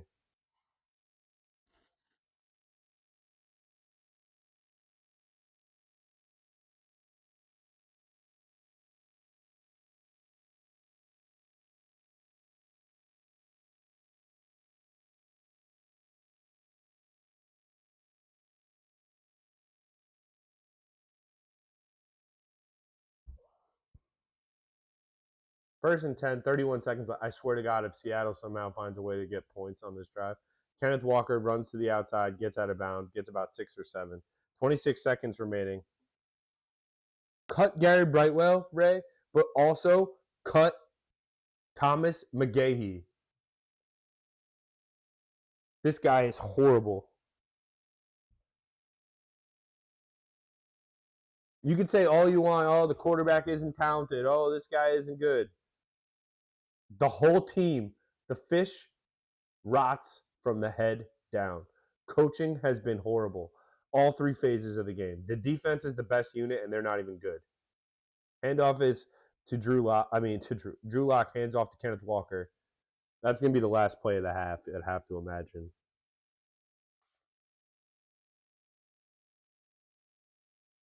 No, the Seahawks will use their final timeout. 19 seconds remaining, second quarter. This is horrible. Put your bag on your head if you're a Giants fan at MetLife tonight. They don't deserve our money. This is horrible. They are literally one half of football away from being 0-4 and not scoring a touchdown. All of their offense happened in one half in Arizona, in the second half. Who could be tanking? Who knows? Horrible, horrible, horrible team. Like, this is so bad. It's embarrassing that I'm even just streaming the game at this point. But you know what? We're going to be here all night. I'll start to make jokes in the second half when it gets worse. Handoff to Kenneth Walker. I don't know why you even use a timeout if you're just going to hand it off to him anyway. Maybe you break a run and get a field goal, but that'll be the last play of the first half. The score is 14-3. The Seahawks will get the ball to start the second half. Maybe Brian Daboll has one of those speeches in him again. It's a two-possession game. You get a stop and a touchdown, whatever. Like, who cares, guys? Who cares? Even if we win this game, we're facing Drew Lock, and we can't do anything right. Not a single thing. Not a single thing has been good. Personal fouls, holding calls, defensive penalties, turnover. Just the worst thing I've ever seen. Other than the second half against Arizona, this whole season, we might win one game all season. I'm not even joking you. Who are we definitely beating the rest of the year? This is not a team that walks in against anyone and beats anyone easily for the rest of the year. Even if we come back firing Daniel Jones, I'm sick of it now. I'm sick of going to bat for him. Listen, I'm not completely out. It's not all his fault. The team sucks. I don't think he sucks as a quarterback, but the sense of urgency, the playmaking, it's just not there. It's just not there. The improvisation, not there. The great ones will improv and make plays, keep drives alive. He tries to. He just isn't capable of it, at least not with this team. We're going to take a little bit of a break. I need to recharge. This team isn't good, guys. There's not one thing I could point to that makes me happy. Kayvon Thibodeau made 2 plays in that half. That's the only thing maybe you could look at and be like, oh, he turned the corner. He's playing tonight. Who cares? Who cares? Who cares? Nobody's good on the offensive line. Nobody's good as a receiver. The backup running back is Matt Breida. He leads us in receiving. He's not good either. Daniel Jones, everything is just premeditated. He doesn't read the defense. If he has to make more than one read, he's running with the football. He's scared of fumbling. He's scared of turning it over. It's just a nightmare. It's just a nightmare. I'd rather Daniel Jones. The tackling on the Noah Fant play, too, like, embarrassing. Just clown show football. You won't see an NFL team make that poor of an effort to tackle the rest of the season. I promise you that. Unless it's the Giants. They just don't look like a well-coached team. They look like a bunch of players who didn't put pads on all summer. They can't block. They can't get to the quarterback. They can't force a turnover. They can't do anything. So I'm sorry for the grim outlook. But, guys, it's 14-3. We have 0 touchdowns this entire season in the first half. I'm going to take a little bit of a break. I'm going to stand in front of an air conditioner, maybe soak my head in water, because that's what we're looking at right now. We're the worst team in the NFC East, possibly the worst team in football. I don't think it's out of the question. Oh, but Mike, we beat Arizona. We really beat Arizona for one quarter. We didn't beat Arizona for a full game. So I still think if we played Arizona 50 times, they probably beat us 35. We're committing penalties. We don't get open. When we do get open, Jones is already panicking. A lot of these throws are just quick, wide open outs, and nobody makes anybody miss. Nobody gets an extra 10 yards. If anything, they get 1 extra yard, and we're excited about it. Nobody can run the football. Matt Breida isn't good. The runs are premeditated. The play calling sucks. The play calling is that of a team that either doesn't trust the QB, doesn't trust the O-line, or doesn't trust both. It looks like a team just trying to manage the game, keep it close. Maybe we could come away with a win. That is not a good team. That's how we played last year, and it worked a majority of the time, but it still wasn't great. The Giants never came out and dominated the game last year, and they're not doing it right now. So I'm going to take a little bit of a break. Everyone relax. They're not going to come back and win this game. I'll say it right now. Mikey hot take, they will not come back and win this game. They will not. My prediction, Seahawks come out, score a touchdown, first drive, end the game.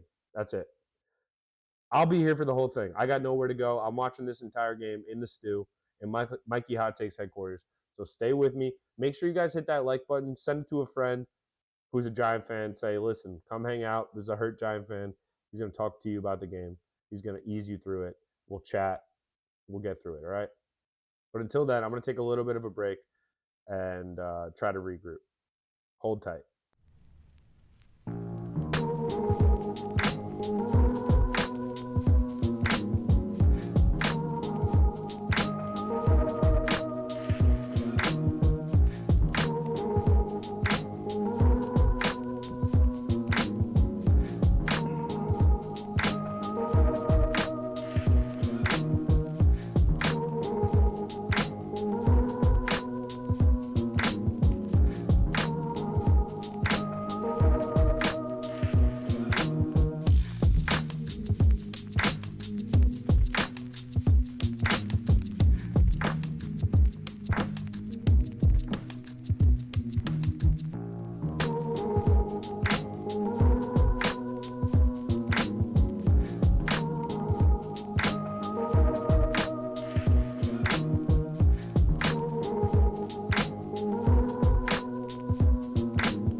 All right, we're back. Unfortunately, we're back.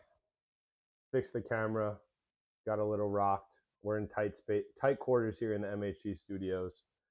This is just. They already brought the kick back like 30 yards out of the front of the end zone. They're at the 28-yard line. 1st and 10. Geno Smith. Just handoff right up the middle to Kenneth Walker the third. Gets about 4 or 5. Turn up my levels here. There we go.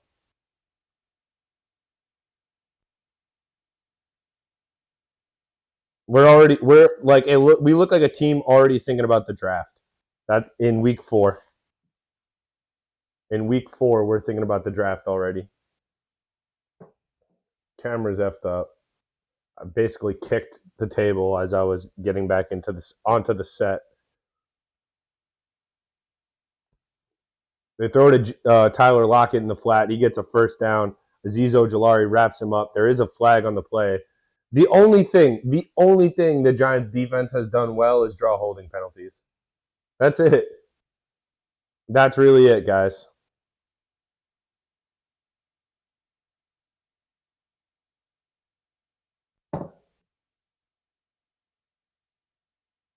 The referees are picking up all these flags. They're going to pick up another one.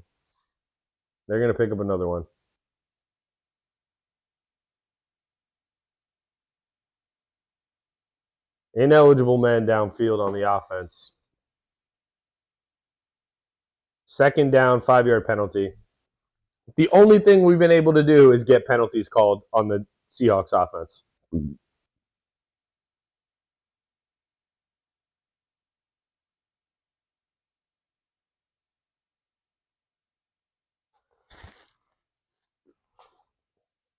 Second and 10. 5 penalties for 39 yards for the Seahawks, and it hasn't bothered them a bit. They're up 2 scores. Geno Smith in the shotgun. He's back in the game if you didn't already know. So can't even think about that. Geno completes to Tyler Lockett. He's wide open. Adoree Jackson is just a traffic cone right now. Are they going to mark him short? Doesn't matter. They'll pick it up on the next play. 3rd and 1. They say Lockett did not break the plane to the first down. I thought he got it, but who cares? They'll get it the next play. Kenneth Walker picks up the blitz nicely. That's what they're showing on the broadcast right now. I'm about to switch to the Manning cast and listen to Will Ferrell. He probably already went, but who cares? Geno in the shotgun. They're going to throw it. He's backing up. He completes it to Lockett, wide open, and guess who's chasing him? Adoree Jackson. Wide open, Tyler Lockett. This game is so over, guys. It's overcooked chicken. Has no flavor left.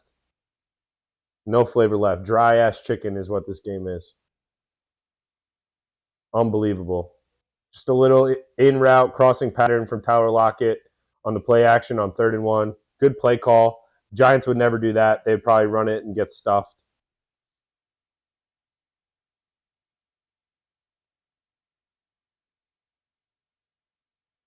Wow. First down, unsportsmanlike conduct on Geno Smith, so it backs them up. They get the first down, but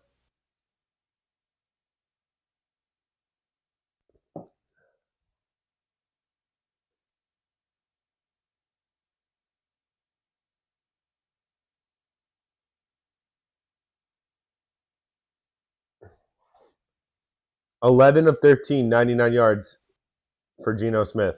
We got pressure like twice. Like true pressure. 1st and 10. They're at their own 45. If you're not going to make a play now, you're never going to make a play, pretty much. They pitch it to Kenneth Walker, and he has a big gain. He has at least 15, call it 15 yards for Kenneth Walker on 1st and 10. Another 1st and 10 incoming. Guys, this is what we're going to be doing the rest of the night. Just me and the chat. So please make sure keep me company in the chat. What do you guys think? Give me your funniest. Who's the worst player on the Giants? Who's the worst player on the Giants right now? I won't even get mad if you say Daniel Jones. If you're just passing through, you think Daniel Jones sucks. I just think this whole team sucks. I can't even pick one guy out of a lineup that I think sucks more than the other because everyone is bad. That is how bad they are. It's a unified front at how bad of a team this is. Zach Charbonnet gets a pitch. He's in the flat. He gets a first down. They're just driving it on us. Broken will. Bad team. You could cut everyone on the Giants. You could cut anyone, I should say. Anyone on the Giants, and I would not be upset. Not even in the slightest. This team is not good, not well coached, not disciplined. They don't rush the passer, which is hard for everyone to say. And also they can't stop the run.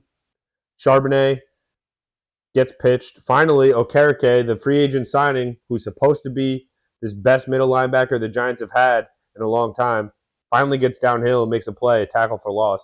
It doesn't matter. It doesn't matter. The Giants have to score a touchdown every drive for the remainder of this game, and they will not. We all know that. Daniel Jones is going to fall to like 0 for the millennium in prime time. And I got to be honest, guys, if I was a neutral, which I'm not, clearly, I would have bet the Seahawks tonight. We just never show up in these games. Geno completes the Lockett for about 10. It'll be 3rd and short again. All day to throw in comparison with wide open receiver. Just no. We're playing soft zone coverage, 3-step drop for Geno, wide open receivers. Daniel Jones can't do that. Deonte Banks is literally just jogging over, no mouthpiece in, guarding DK Metcalf. No mouthpiece in against DK Metcalf. Hand off to Kenneth Walker. They stuffed the run, finally. We'll see what the Seahawks do on 4th and short, but Raheem Nunez-Roche finally makes a play. I'm sure Pete Carroll will go for it. They will go for it. It's a big play. This is a big play. If you could somehow get a stop here, I have no confidence they will. I don't know why you would, but who knows? Maybe they're just trying to draw him offside. I'm sure the Giants, this is bad. This is going to be an easy first down for Seattle, let's be honest. If they run a QB sneak with Geno, I'd be surprised with his hurt ankle. Play action, again. Incomplete. A nice play by Micah McFadden. That's a big stop. They call a flag on McFadden. Are they going to call PI?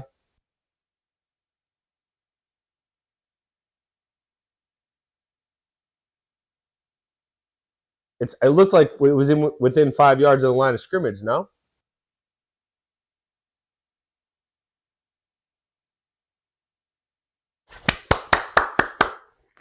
Incomplete. That is a huge stop. That is a huge stop. If we have any life, Micah McFadden just gets away with it. They threw the flag, they picked it up on Micah McFadden. We'll take it. I probably would have wanted some type of call there.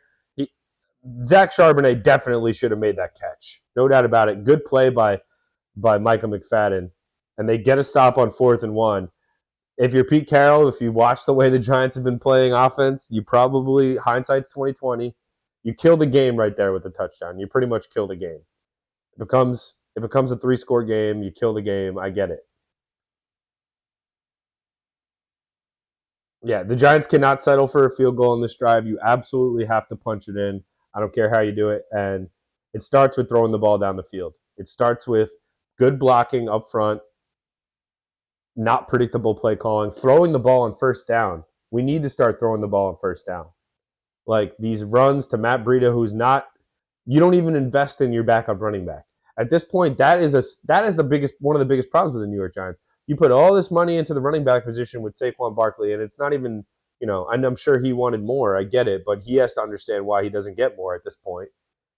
But you should have better insurance than Matt Breida. And listen, Matt Breida is not a slouch. He's an NFL running back. He's not trash.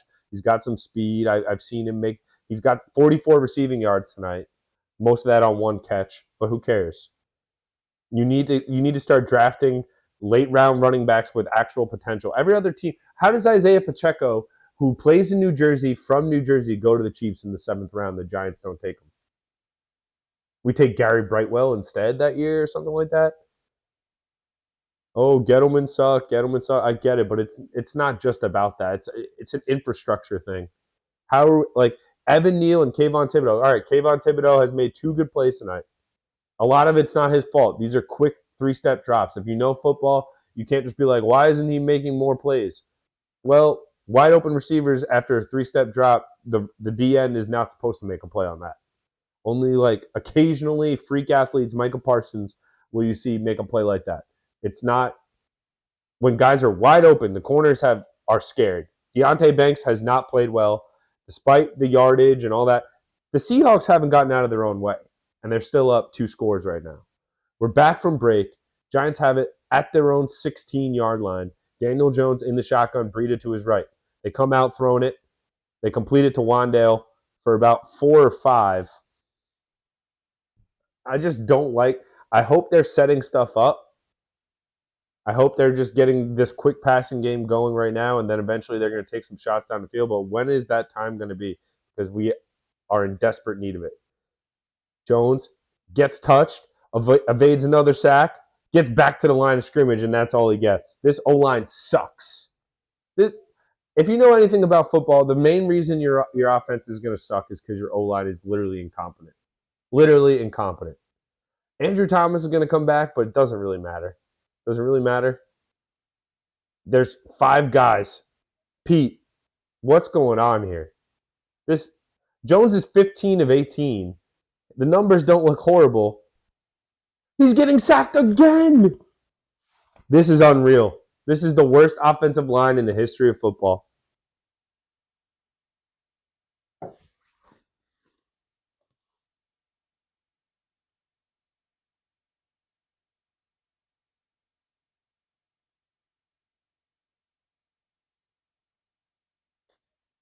This is a pee-wee O-line. We got sacked 2 pass plays in a row. You want to know why we've been throwing it so quick? This is unbelievable, guys. We're punting from our own 2. Flag on the play. Hopefully we get a running into the punter call. It's the only hope we have.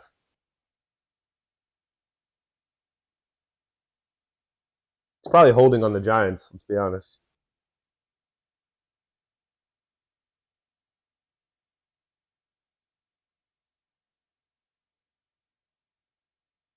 Holding on the kicking team.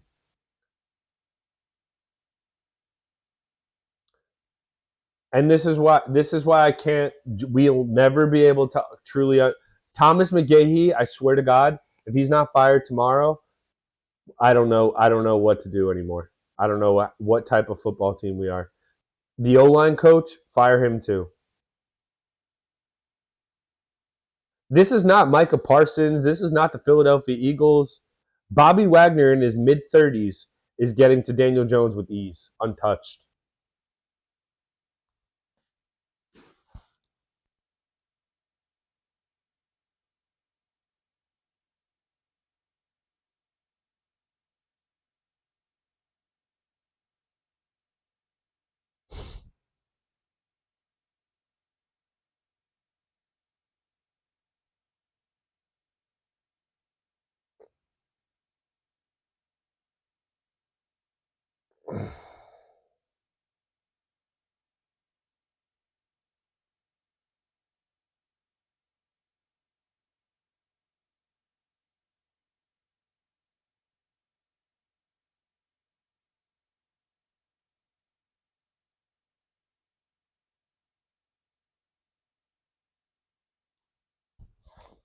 I can't remember the last time Daniel Jones has had a clean pocket.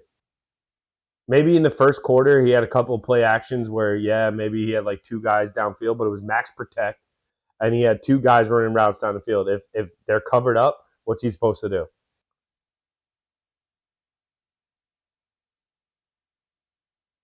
Yeah, I appreciate you guys hanging out.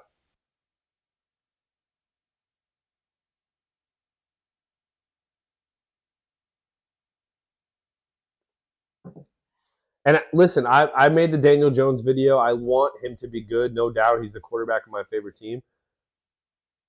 I can't even judge. I can't even sit here and tell you he sucks or tell you he's good. I can't. Nobody's open. Nobody breaks tackles. Nobody blocks for more than 2 seconds.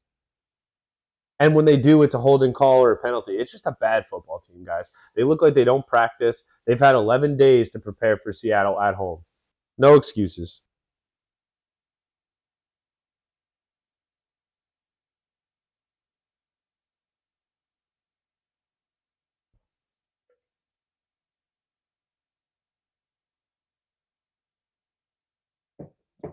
Zach Wilson had more time to throw last night. No doubt about it.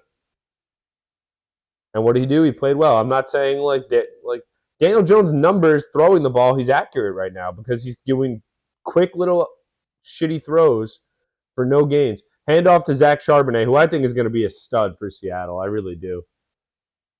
If you watched him at all at UCLA, he broke so many tackles. He's powerful, but he has a nice burst to him too. I always liked him, and him and DTR at UCLA were always a fun watch. Something about Pac. I guess when you're like just love sports and you're up late, you love a Pac-12 game in any sport, basketball, football. Chiefs didn't blitz much. That's true. I guess the game plan was for Zach to get rid of it very quickly. But the problem is, Pete, is that the Seahawks are getting pressure with limited blitzing. Geno Smith in the shotgun on 2nd and 5 tries to get rid of it. Bobby Okereke knocks it down at the line of scrimmage. So it's 3rd and 5, another big play here. Exactly. I was always in on UCLA either over, or if I thought they were really going to boat race somebody, I would always be interested in them weekly gambling wise. Pete, with you there. 3rd and 5. This is another big play. You got to get off the field. You really do. Defense has been the best unit. It's hard to say. I mean, Geno hasn't been lighting it up. Drew Lock. I mean, most of their big yardage was that Noah Fant play where Noah can make a tackle. Geno throws it at the feet of Tyler Lockett, but the Giants get pressure. They get home finally. I didn't see who actually ended up. Dexter Lawrence ended up hitting Geno at the end of the play, and the defense looks like they're going to get off the field again. So we know who's going to get blamed tomorrow. It's going to be offensive and special teams. Defense is kind of holding their own. Again, that you'd like to see them like get a sack there, get some field, gain some yardage, or at least get a fumble. But every other team against the Giants, here's a 53-yard attempt. You expect him to make it too. Jason Myers, he's 29 of 44 in his career from over 50-plus yards. He pulls this one, no good. It's a big miss. The Giants are getting lucky. Somehow, some way, guys, we're just still in this football game. The defense is holding tough. Let's play a game right now. Anytime touchdown score for the Giants. If you had to pick one Giant who's going to somehow get in the end zone in this game, who would you pick? It's just impossible to even think it's possible, right? Does that make sense? It's impossible to think it's possible. Yeah, that holds up in my brain. Pete, make sure you're subscribed, dude. I don't know if we've ever seen you in the chat, but shout out to you. Appreciate you popping in. Hit that like button, hit subscribe. We try to do every Giants game. We're doing every Giants game for the rest of the year. Unless something comes up. I don't know my schedule for the remainder of the year per se, but I try to make myself available for these trash performances and no touchdowns. We can't even get a pick. We can't even get a forced fumble. Like nothing.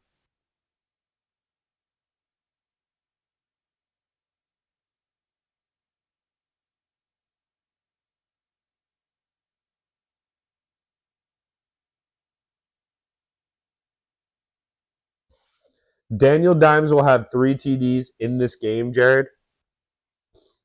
No shot. If that happens, you'll see me dance on stream to no music or to the intro music that is not a dance song by any stretch. That is definitely intro music.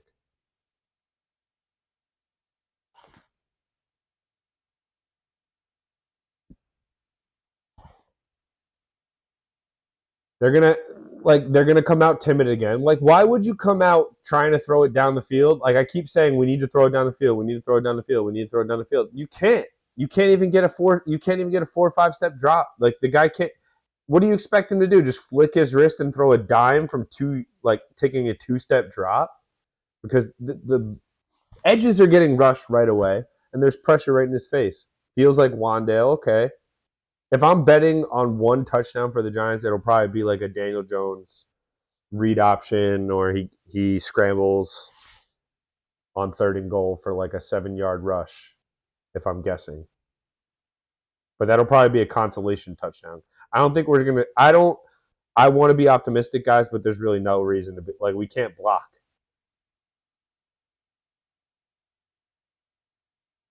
All right, JB, shout out to you. I could not be more confused by that name. We'll have to talk about it another time.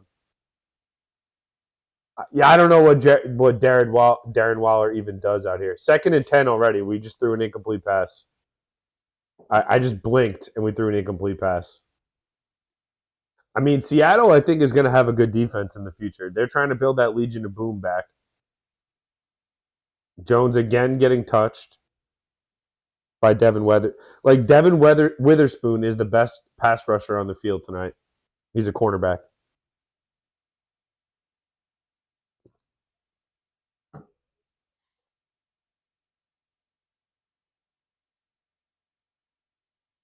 Devin Witherspoon. Handoff to Matt Breida on 2nd and 10. Is that a face mask? Yes, it is. All of our best plays are Seattle penalties.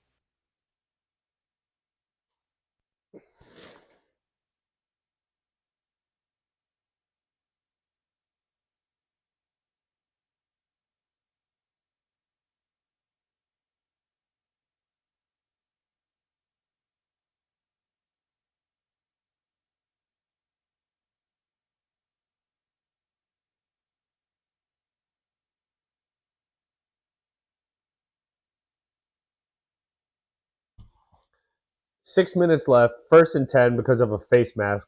Just horrible discipline for both teams tonight. The Seahawks should be up 2 touchdowns. The Giants should at least have 1 touchdown. Jones steps up.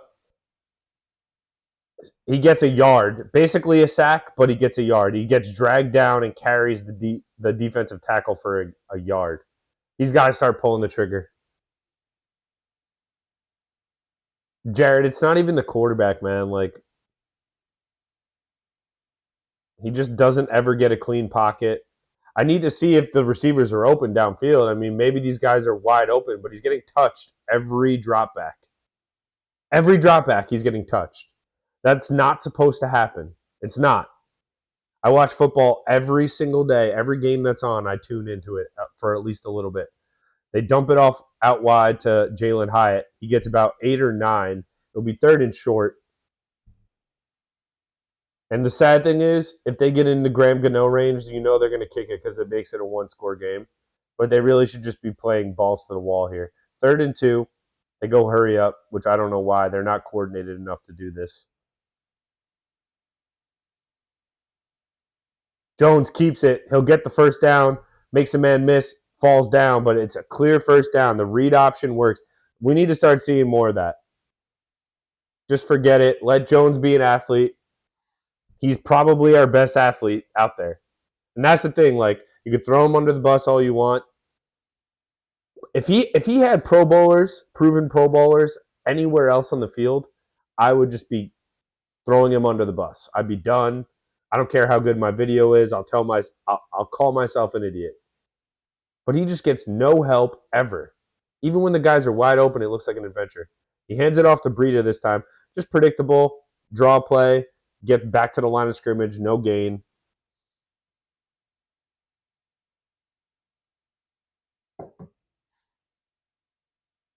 It's sad that we're in this. It's sad that we're in this. I feel sad for Seattle fans that we're in this. You guys are not good either.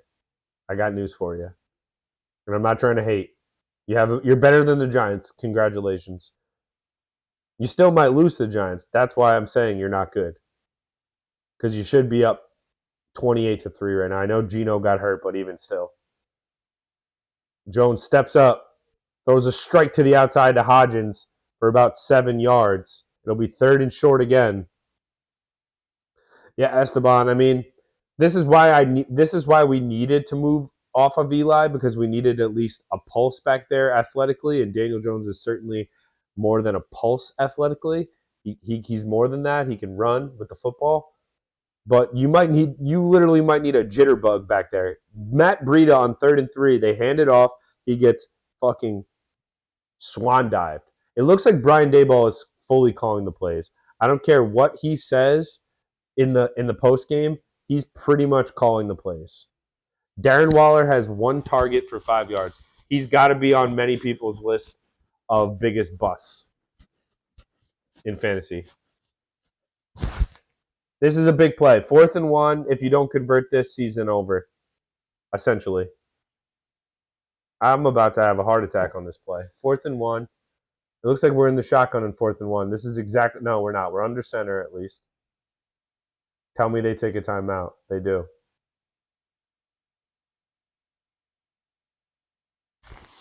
My God. You guys know how bad that is? You guys know how bad that is?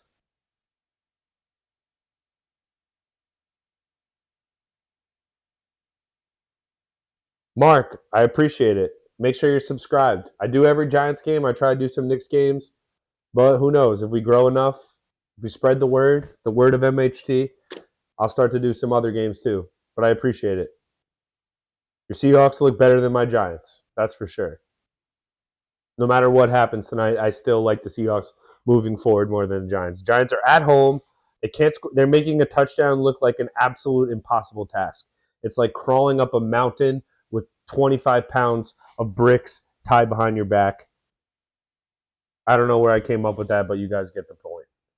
The Giants just making a mountain of a molehill right now. 4th and 1. We already tried that. JB, we already tried that, and it just didn't work earlier tonight. So I just don't see it happening. Play action. Jones puts his foot in the ground, and he's going to get a first. Thank God he has a little bit of athleticism, and he spikes the ball. We're in this game, guys. We're in this. JB, I don't know if you might have missed it earlier in the game, but they tried it earlier in the game, and they got stuffed.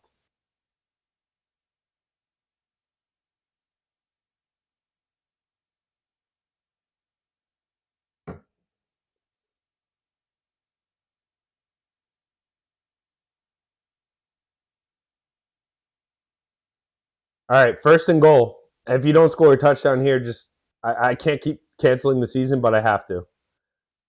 Jones keeps it, gets about a yard. You could tell he was going for glory there. I don't know if that was the right read, but if I'm Daniel Jones, you're the $40 million guy. You can't keep giving it to Matt Breida in key situations. You just can't. Jared, I feel like I'm constantly having to make excuses for Daniel Jones more than any other player in any sport ever.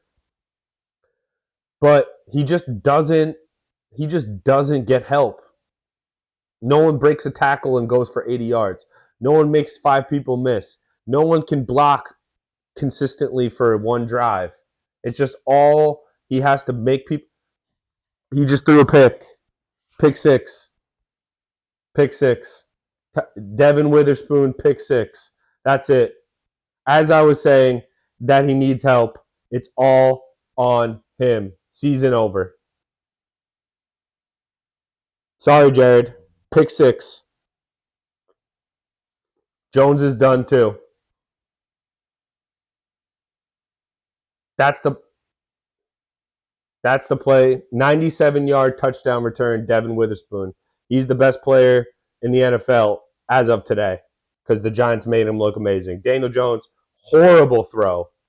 That's one of the worst throws he's made in the last 2 years. Constantly targeting Paris Campbell. Just horrible. Listen, this is a Dimes channel. This is bad.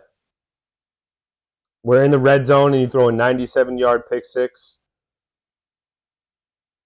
21-3.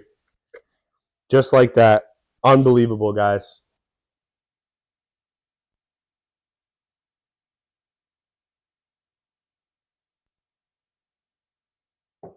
Jones is rattled. He looks horrible. Daboll's blaming him now, essentially. I mean, listen, that throw is 100% on Daniel Jones. Don't get it twisted.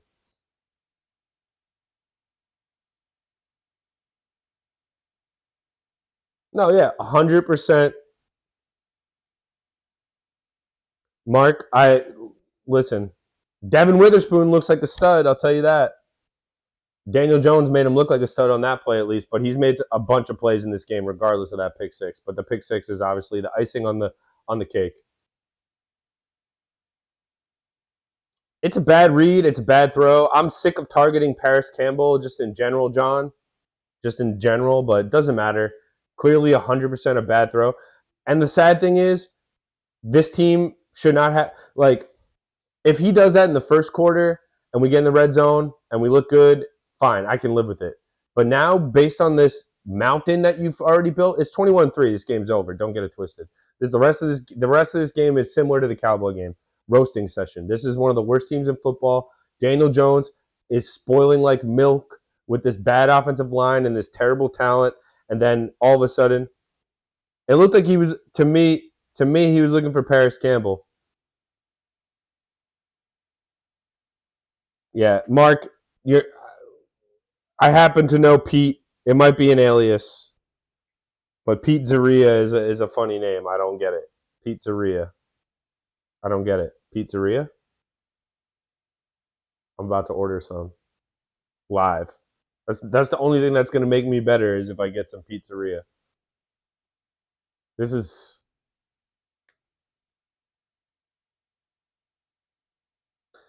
Oh, Jones hasn't made one of those throws in a long time, but still, it's just inexcusable. But the margins shouldn't be this thin. The margins shouldn't be, the quarterback can't throw a pick all season. Yeah, I finally caught it. I finally caught it, Pete.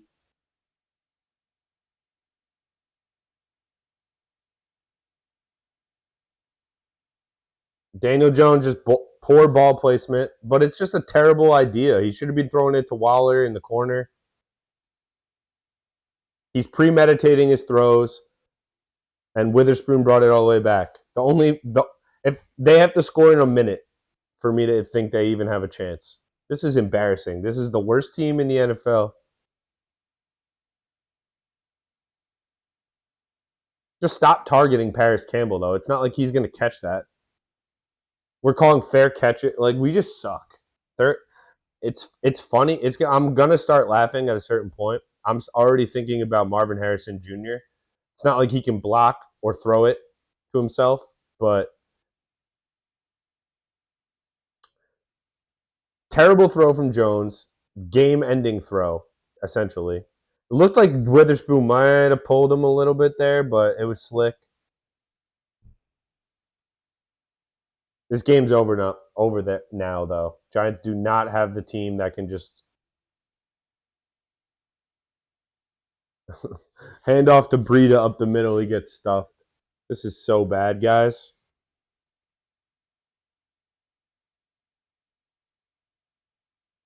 So bad. I'm thinking about Marvin Harrison Jr., or I'm thinking about trading down and making 2 picks. They completed to Darius Slayton for a first. Get up and run another play, you bums.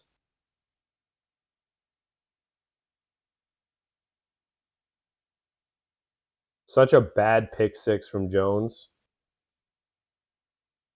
But you know what? When you play with bad players, you're just going to be bad. Finally has time to throw. Dumps it off to Breida, but guess what? Breida has to just dive for it. That'll be the end of the third quarter.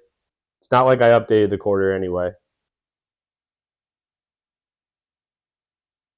Geno Smith has had to do nothing in this quarter but stand there and watch Devin Witherspoon bring back a 97-yard touchdown.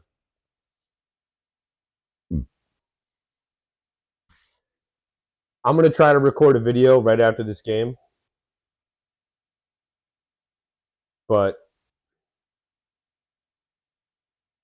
It might not come out till tomorrow, but at the same time, the season's over. There's no chance we beat Miami in Miami, and there's no chance we beat Buffalo in Buffalo. Those are our next two opponents. 1-5. Done. Not competitive in 3 of the 4 so far, and probably won't be competitive the next 2 weeks. Probably going to have to trade down and just restart. ESPN, I would love for you to just accidentally, someone at ESPN, to just mess up and put a 30 for 30 on right now. I will just recap the 30 for 30. I probably have already seen it. Yeah, we absolutely had to win this one. No doubt about it. And yeah, we can blame Jones. Fine. He sucked. Terrible throw. Pick six. Witherspoon looks like a baller. Yeah, Bills Dolphins is back to back is a death sentence. If you don't win this game, if you win this game, you could lose the next two, and the back end of the schedule does look favorable. It does. You do have some good opponents, like the back half of the like you get to play the Rams, you get to play the Broncos. I think no other bad teams you get to play later in the season. Obviously, this is murderer's row. You open against Dallas, then you beat Arizona. Fine, no, that should be a win. It had to be a win. It was barely a win. Then you play in San Francisco on short rest. Death sentence. This is a must-have game, and you're not going to get it, and the season's going to be over. Pick six is horrible, but you know what? A lot of these throws are so telegraphed. These routes are telegraphed, and Jones isn't reading the defense. I got to be honest. And how can you when you're constantly having to run for your life? He's basically an option quarterback.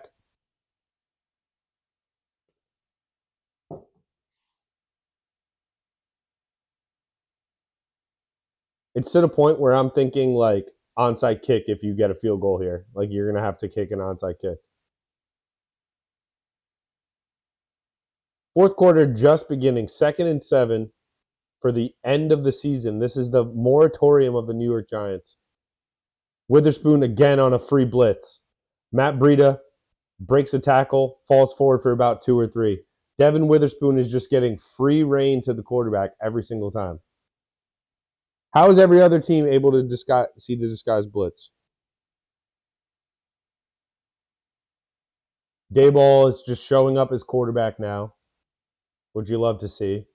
You know what? I can respect Brian Dayball. Obviously, we all know that's a shit throw, but it's too late. The rest of your team has already screwed the pooch. It's Jones just has a throw batted back into the center's hands. This is unbelievable, guys.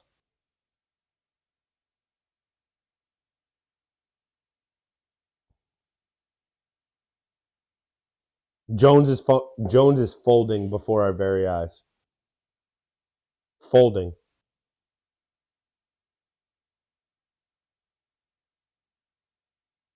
Completes it to Wan'Dale Robinson on 4th and 5. Pretty much, if you don't get that, just retire tomorrow. Yeah, they did change. So I haven't bought FIFA yet, but I'm going to probably after this because of how sad I am. I've been busy bouncing around, haven't been able to play, but I might buy it after this. Jones has to step up, getting gripped.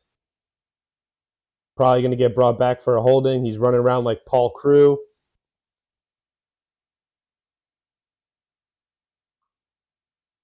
I didn't see the hold, but definitely happened.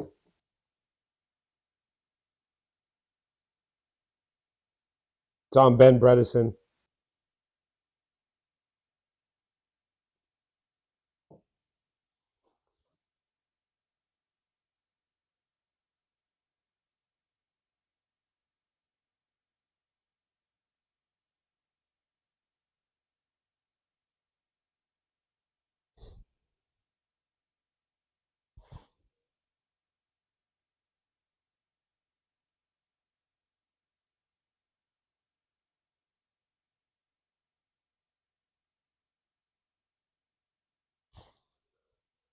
Oh my God! How quickly can we end this? How quickly can they end this game?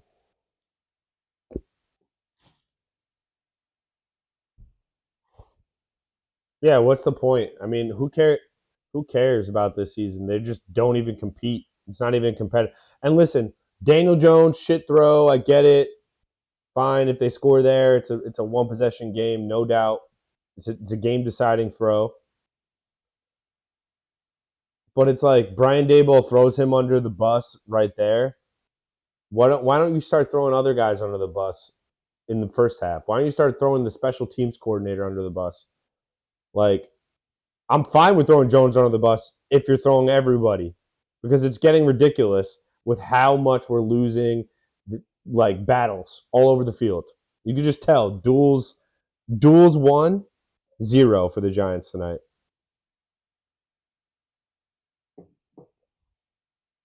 Devin Witherspoon looks like a player though, I got to be honest. He's reading the game like a beast. Make sure you guys hit that like button. Send it to a friend. I might cry myself to sleep tonight. I haven't decided. It's 10:45 on a Monday. My team's down 21-3.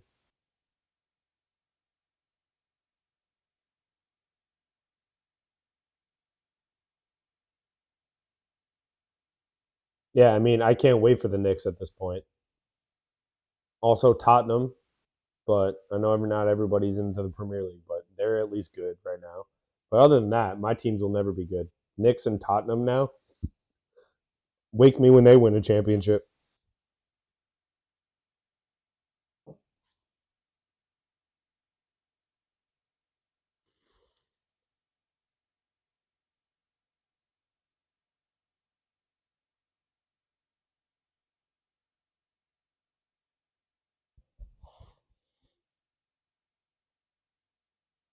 First and 20 after the hold.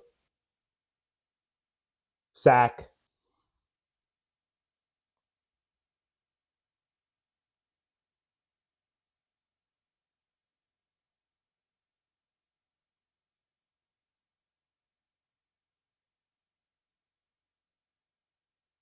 Thanks, Andrew Thomas. I'm sure you're going to get healthy next week when we get bodied by the Dolphins.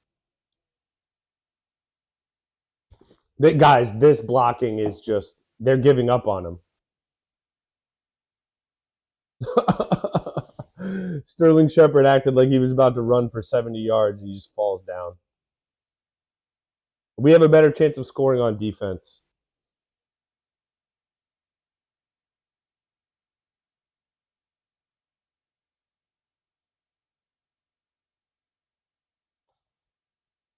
Haven't made one. He hasn't made one.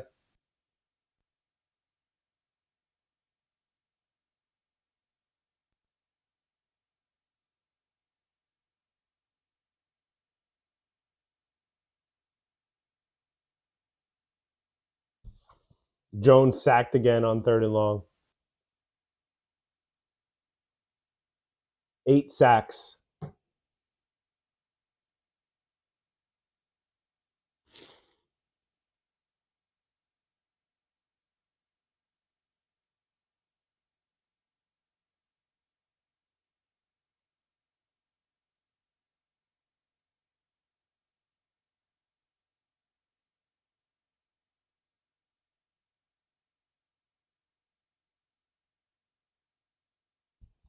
We're punting down 21-3, and it's the right move. Horrible football team. I have a right mind to cancel the stream again, but I'm done. Guys, Jones threw a pick. Okay, pick 6. Fine. Horrible throw. To my knowledge, I haven't seen too many pick sixes for Daniel Jones that were his fault in his career. That was definitely one of them.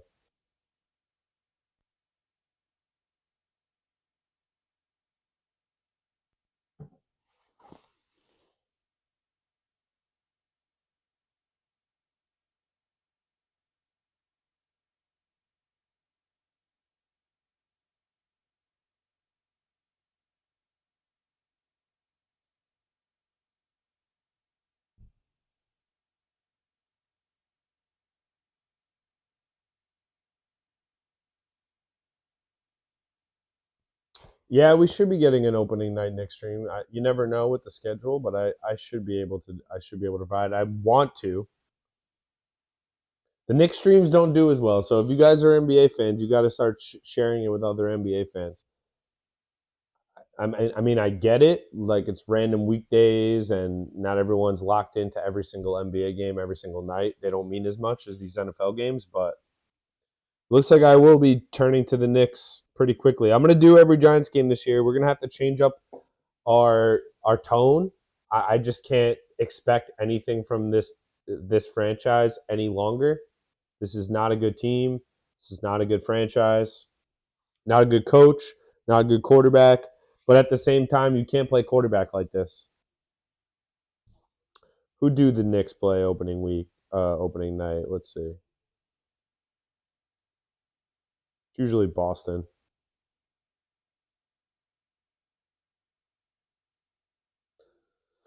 And what do you know? It's Boston Wednesday night, October 25th on ESPN. Need a sleeper NBA fantasy draft pick. Okay. Let me think on that for a second.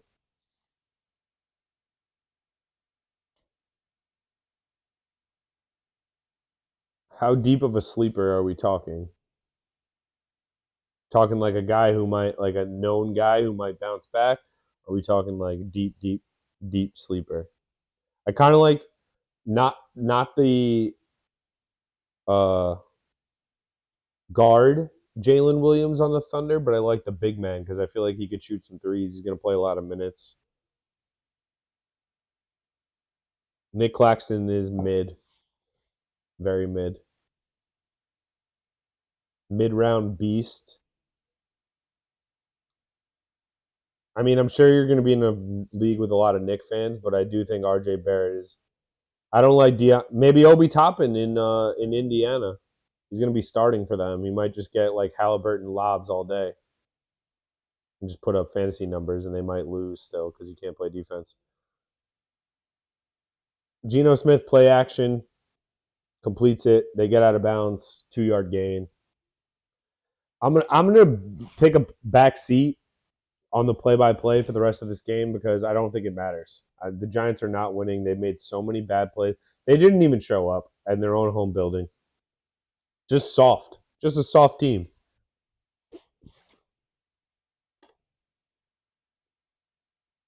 Yeah, the Arkansas Jalen Williams.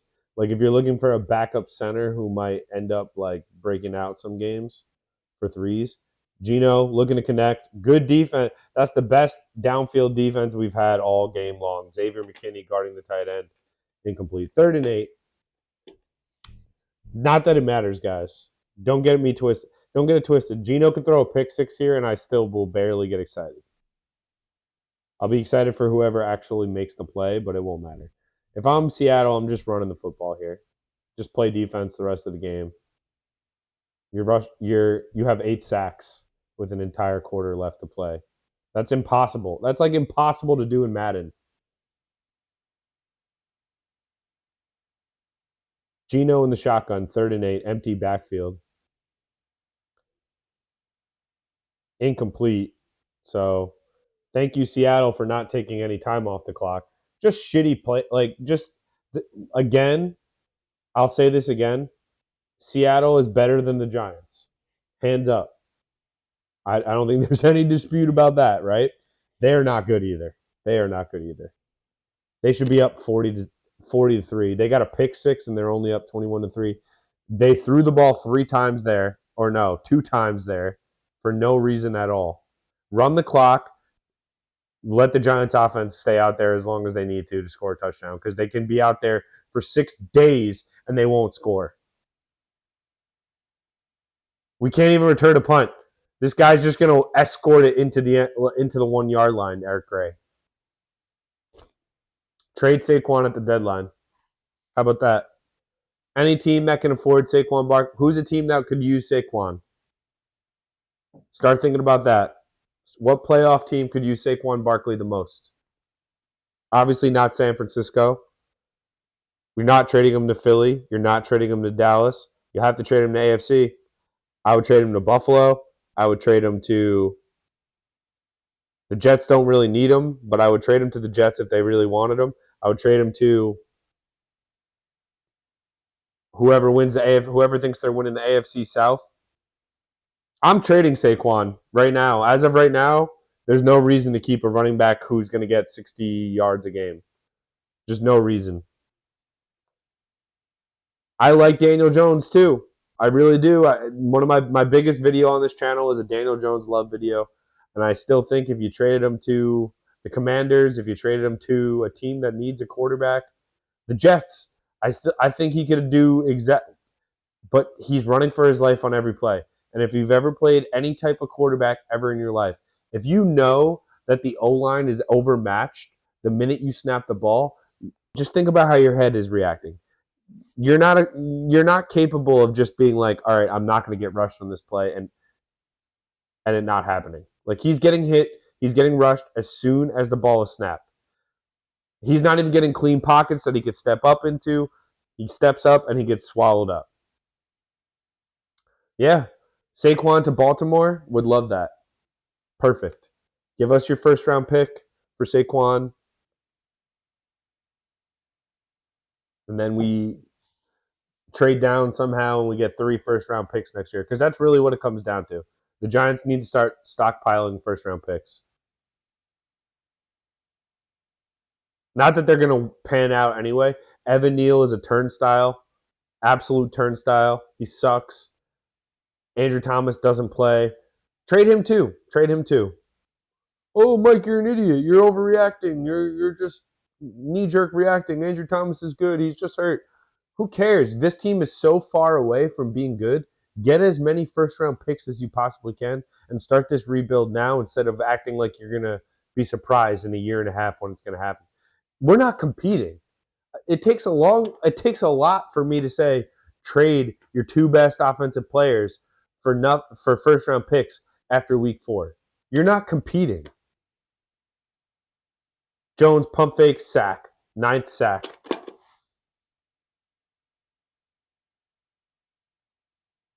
Embarrassing. I cannot wait to see what Brian Daboll has to say after the game.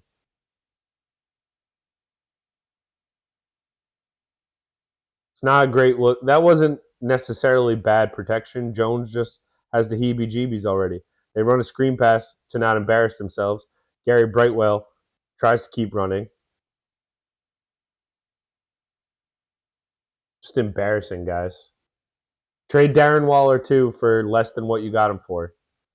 Already a loss. Take a sunken cost on that. Just a horrible team, top to bottom. Jet fans, you guys got to be feeling better about yourselves this night. Jones running again. Just useless garbage time rushing yards for Daniel Jones. I don't even know why the receivers are running routes at this point. They might as well just set up to block for Daniel Jones. Bobby Wagner has 18 tackles. Jones screen pass to Slayton. Slayton finally makes somebody miss and gets out of bounds.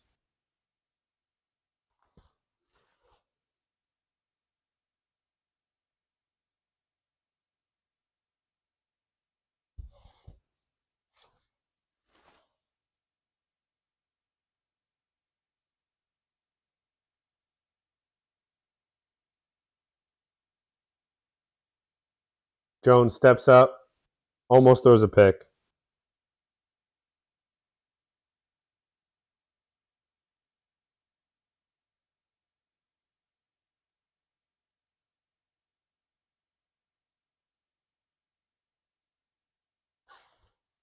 Carolina or Chicago for Barkley? I don't know. I don't even know I don't think you could really sell him. I mean, not that it matters, but I think he would want to go to an actually functioning franchise. Jones, pump fake, pick. Horrible. This is unbelievable. Bring it back. He sucks too, Jones. This might be a benching.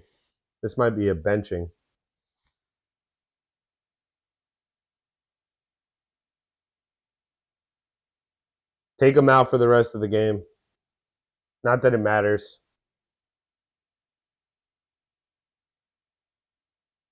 He gets hit as he throws, but it doesn't matter. Every time you target Paris Campbell, it's a pick. He tries to anticipate him being open. He gets leveled as he throws, and the ball sails on him.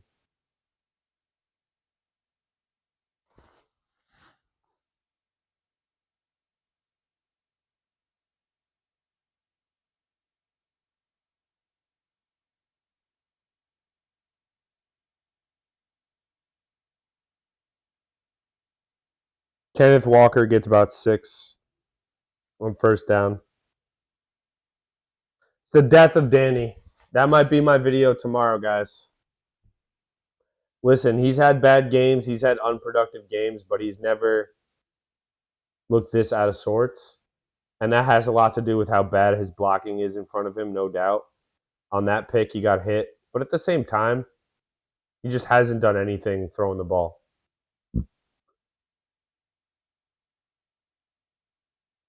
$40 million. He can't be making these. Can't be looking this bad. Kenneth Walker, house call.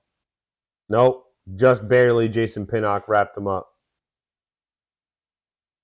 Guys, I'm gonna end the stream as soon as this game ends, and then I'm gonna record a video like you have never seen before. I'll stay up all night until this gets out. I don't care.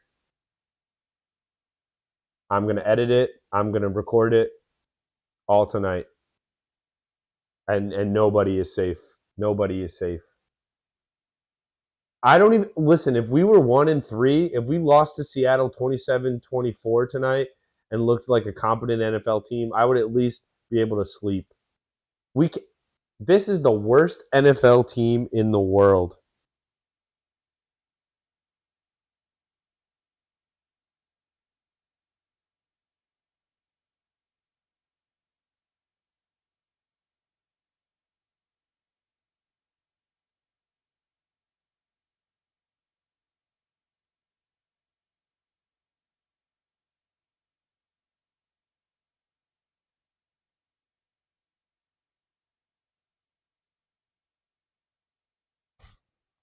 First and goal, Gino hands it off to Kenneth Walker, the third.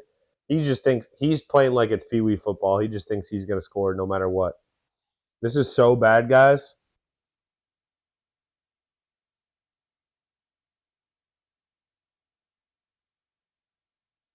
My bar was not that high. My bar was not, oh, we're going to the Super Bowl. My bar was like, maybe we can look competitive against good teams. That's what my bar was. Not win every game, not win 20 games. I wouldn't even give you a prediction to start this year. I just wanted to look competitive against good teams. We can't even look competitive against average teams like Seattle. This is embarrassing. Not one starter should start next week, and including Daniel Jones. Second and goal, they hand it off to Walker again. They're just killing clock.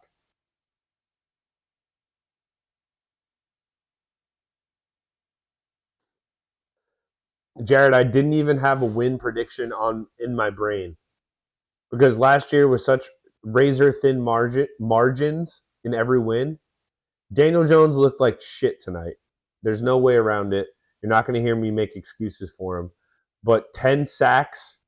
Are you guys even practicing? What do you guys even do? 10 sacks, a million penalties. Horrible football team.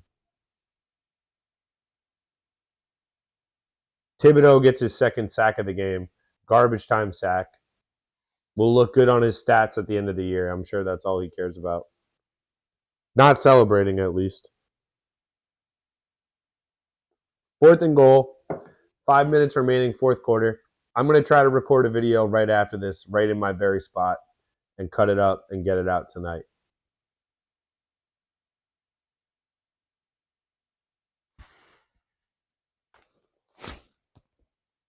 Saquon just chilling there. Oh, my ankle hurts, no doubt. Thibodeau, that being said, 2 tackles tonight, 2 sacks. I'm not firing a guy who won a playoff game in his first year as a coach, This is clearly a roster issue. The GM to me is on a hotter seat because you had 2 first-round picks last year. You cannot take the Giants as a franchise could not afford to whiff on Evan Neal as a right tackle. All right, Andrew Thomas is good. He's not playing. He hasn't played in the last 3 weeks, and Saquon hasn't played. But Evan Neal is not an NFL player, and that is extremely just like you say what you want about Dave Gettleman, and he was not good. I defended him for a little bit. He was not good. But he made some picks in the first round that are at least were NFL players. You cannot say that about Evan Neal. Kayvon Thibodeau, is he an NFL player? Yes, I think he is. But is he anything special to write home about at this point? Oh, he has 2 sacks tonight, Mike. He has 2 tackles. Like, he's not disruptive in the run game at all. He's not disruptive anywhere else. He gets 1 good rep a game on 3rd and long. Good for him. Happy for him. He looks like an NFL player. Evan Neal does not. And the Giants as a franchise could not afford to whiff on Evan Neal. They couldn't. And they did. So I have a video. Hopefully it'll be out when you guys wake up tomorrow. That's what I'm going to spend my time doing after this game. Just pretty much trying to come up with funny ways or angry ways to shit on the Giants. And we'll see how it goes. But embarrassing stuff. Embarrassing stuff.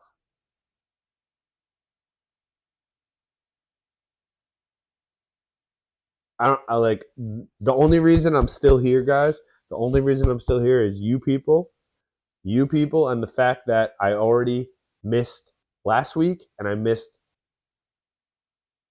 the 4th quarter of week 1, even though that was smart. Somehow this feels better than week 1, but it really isn't. In a weird way, it's worse because you had to have tonight. You had to be good. You're just not. This is the realization. This is the looking yourself in the mirror. You're going to be in the top 5 in the NFL draft next year. No doubt about it. Commanders fans, you should be happy. You guys are going to beat us twice this year for the first time in a long time. Jones connects. Guess who he throws it to?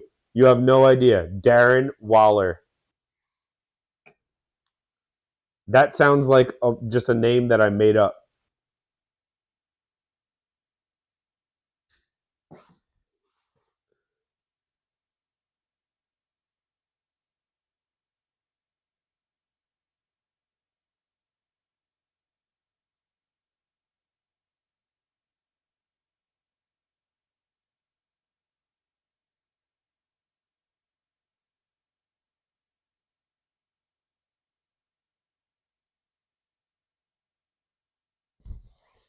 Jones in the shotgun, 1st and 10. He's sacked again.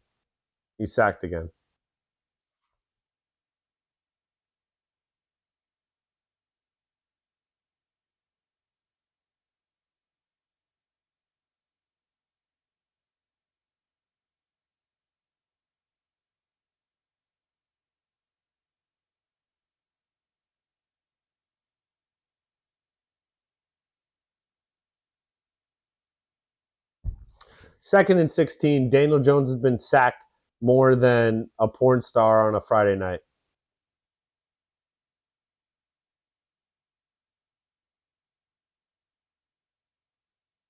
I have no idea what that line means, but you guys get it. I'm sorry. I'm reaching, but he literally he's just been getting teabagged all night. 3rd and 8. He just wants to check it down, wants to get rid of it. Oh, great. He ran for 5 yards on 3rd and 8. Awesome.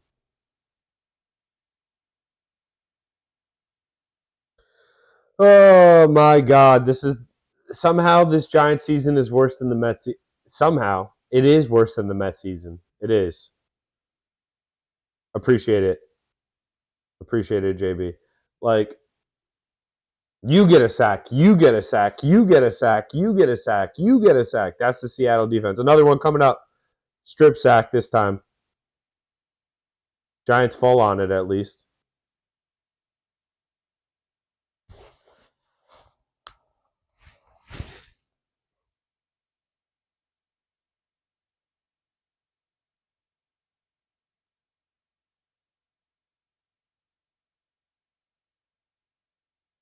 Guys, I will stay up this entire night.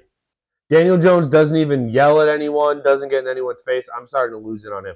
You're gonna want to see my video tomorrow morning. You're gonna want to see my video tomorrow morning. They got the paper bags out as they should. 11 sacks for Seattle.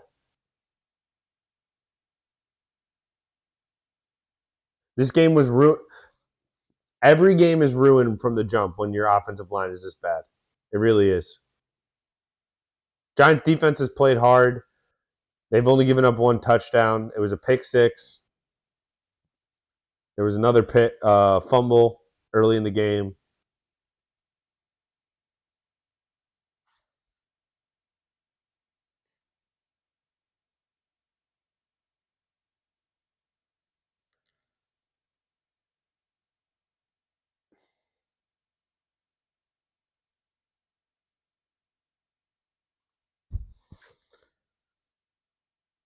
It's just so bad, guys. 2nd and 14 for Seattle.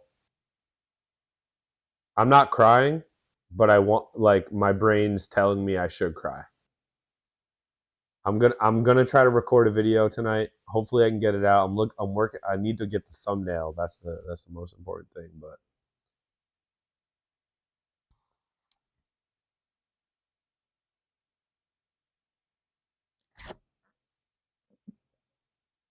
next Sunday, Cowboys at 49ers.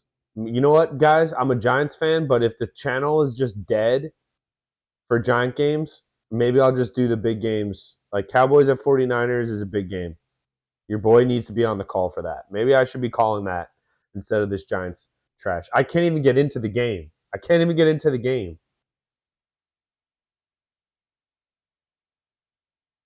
2-minute warning. All right, everybody who's still with me right now, I need you to write in the chat. Who are the top 3 people you blame for the Giants' loss tonight? Jones is easily in the top 3, no doubt. But oh my God, he's been sacked 12 times. And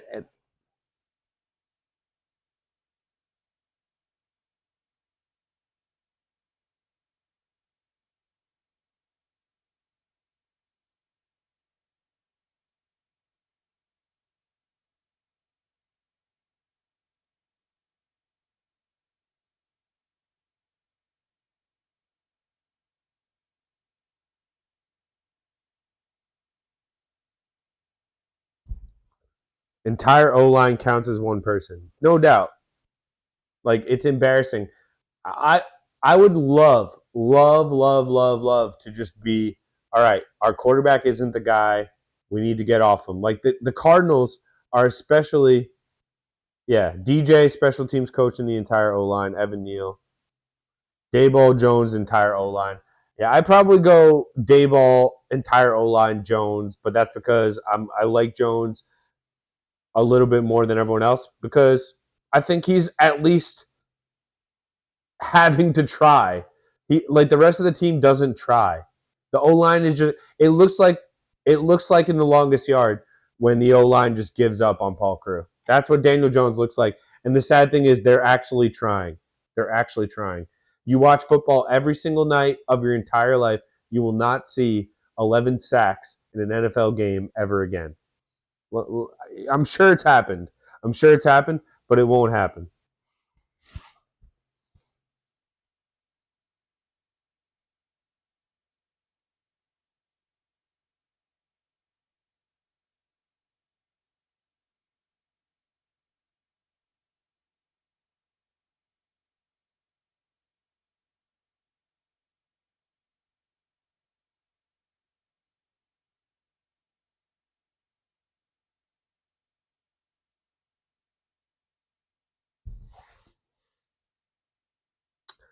We're not Jeremy, I don't know if you're just popping in. Nice to see you, by the way. Hope you're doing well. I'm already talking about trading Saquon, trading Andrew Thomas for first rounders. Like, I want Marvin. We're going to be in Marvin Harrison Jr. territory or Drake May. I would take Drake May. I would. I loved it. There's a Danny Dimes channel. Call me a hater all you want. Nobody saw this coming. Like, call me a flip flopper. Call me. Mikey Hot Takes will stand by his takes. I think if Daniel Jones goes to a competent team, trade Daniel Jones to the Jets right now. Let him compete with Zach. All right, if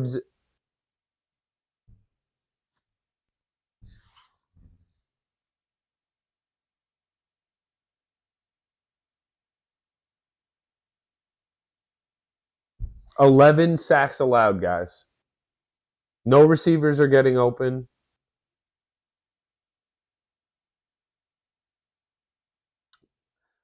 Giving Jones that contract hurts, but what was our alternative this year? Like, what was the alternative?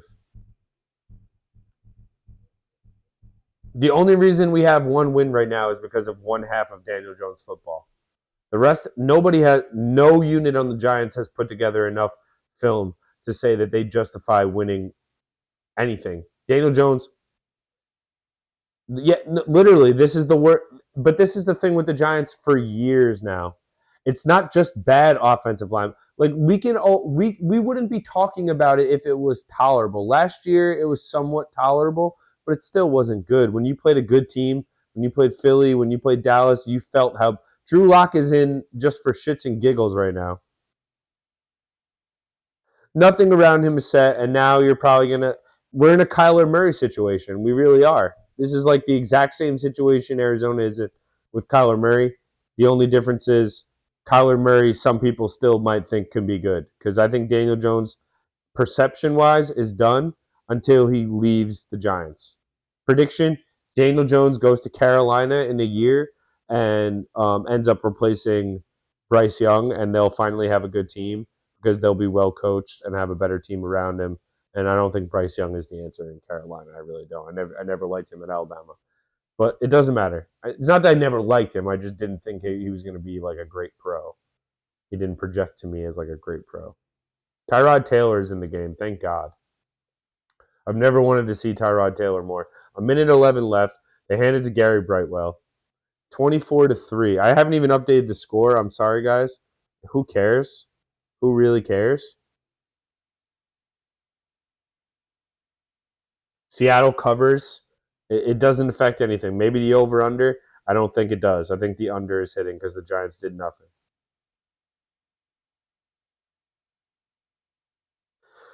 Yeah, Jeremy, I agree. He's not the main issue, but that's what everyone likes to point to. When you're giving up 11 sacks, like you really like if you're just going to blame the quarterback, it's just a lazy take. All right, fine. Maybe the quarterback isn't Patrick. He's definitely not Patrick Mahomes. He's definitely not a great player, a Pro Bowler, anything like that right now. But you're never going to be able to call any quarterback a Pro Bowler when you have nobody winning at the line of scrimmage, nobody winning on the outside, all that. All that. Game's ending. The game's been over for 5 minutes. I've never seen an NFL game literally not have any competitive plays in the fourth quarter whatsoever, and that's what we have. Daniel Jones just argue. I think this is his worst performance that I've seen. I think it is. Jeremy, exactly. He's got no chance to go through progressions. The picks aren't good, but he's probably on an internal timer that's sped up, getting hit every play. Exactly. If you play quarterback enough, if you know the guys up front are just going to get beat right away, if you see that from the first quarter on, like what Daniel Jones saw in the first quarter, like exactly what he saw against San Francisco, exactly what he saw against Dallas, his clock is being sped up to a point where he's never going to go through any reads at all. He's going to go to the first guy and zip it out, or he's going to take it down and run, or he's going to get sacked. Jeremy, dead on, spot on. That's what I see. He was terrible tonight. I really do think this is the worst game I've ever seen him play. But that being said, the rest of the team was even worse somehow. Was even worse. And yeah, the pick six. Oh, pick six could have been 14-10, blah, blah, blah, blah, blah. Okay, and then what? 14-10? Because you got a fourth down stop. 14-10 would mean nothing. This team was not able to score. They can't go through drives. They can't throw it down the field. They can't block for more than 2 seconds. They have a left guard playing left tackle. Andrew Thomas and Saquon Barkley clearly mean a lot to this team, but at the same time, they're not going to mean that much. They're not going to mean that much. I need everyone to stay tuned to the channel. Make sure you hit subscribe. Make sure you hit that like button. I'm going to record an edited video tonight. I might be up late, but I'm going to record a video tonight and make sure that I get it out by the morning at the very least, because this is a dead team. This is a dead franchise. This is the second most expensive franchise in the NFL. Say what you want about the Dallas Cowboys. They don't have lows like this. They do not have lows like this. Dallas, oh, yeah, they lose in the playoffs every year. They're in the playoffs every year. The New York Giants, oh, we got 2 Super Bowls, blah, blah. I'm sure they would love the Super Bowls too, Dallas, no doubt. But I'm getting sick of pointing back to those Super Bowls. It's like Eli Manning performed some type of blood magic because of how bad and how unlucky this franchise has been since that last Super Bowl. We have not been able to block a good pass rusher since the last Super Bowl. Literally. Jeremy, definitely swing by, my guy. Make sure you hit subscribe. If you know any Giant fans, definitely send them a link. We're trying to grow the channel little by little. As you can see, I should say, we've upped our production level. We got the nice lighting this time. But yeah, I'm gonna record a video real quick. It's gonna be a quick reaction, pretty much just shitting on the entire existence of the Giants. And if that's what you're into, if that's the type of thing you're into, make sure you subscribe. Make sure you watch the video. Make sure you have notifications on. I don't know anybody who has notifications on. I don't even have notifications on for myself. But if you want to do it, just go ahead and be a do-gooder. I'll give you a red apple and put it on your desk first day of school. All right? Everybody have a good night. Giant fans, we're on to the Knicks. We're on to the NBA. We're on to something else. We'll shift our focus to something else. I'm already on Marvin Harrison Jr. watch in my head. And he's not going to make this team good either, but at least Daniel Jones, when he's falling on his back, can fling it to someone who might be open. Because goddamn, that was disgusting. All right, let me save some of my breath. Video coming out hopefully by tomorrow morning, at least by tomorrow afternoon, the latest. So stay tuned to that. Everybody, have a good night. Have a good Monday. Have a good rest of your week. Peace.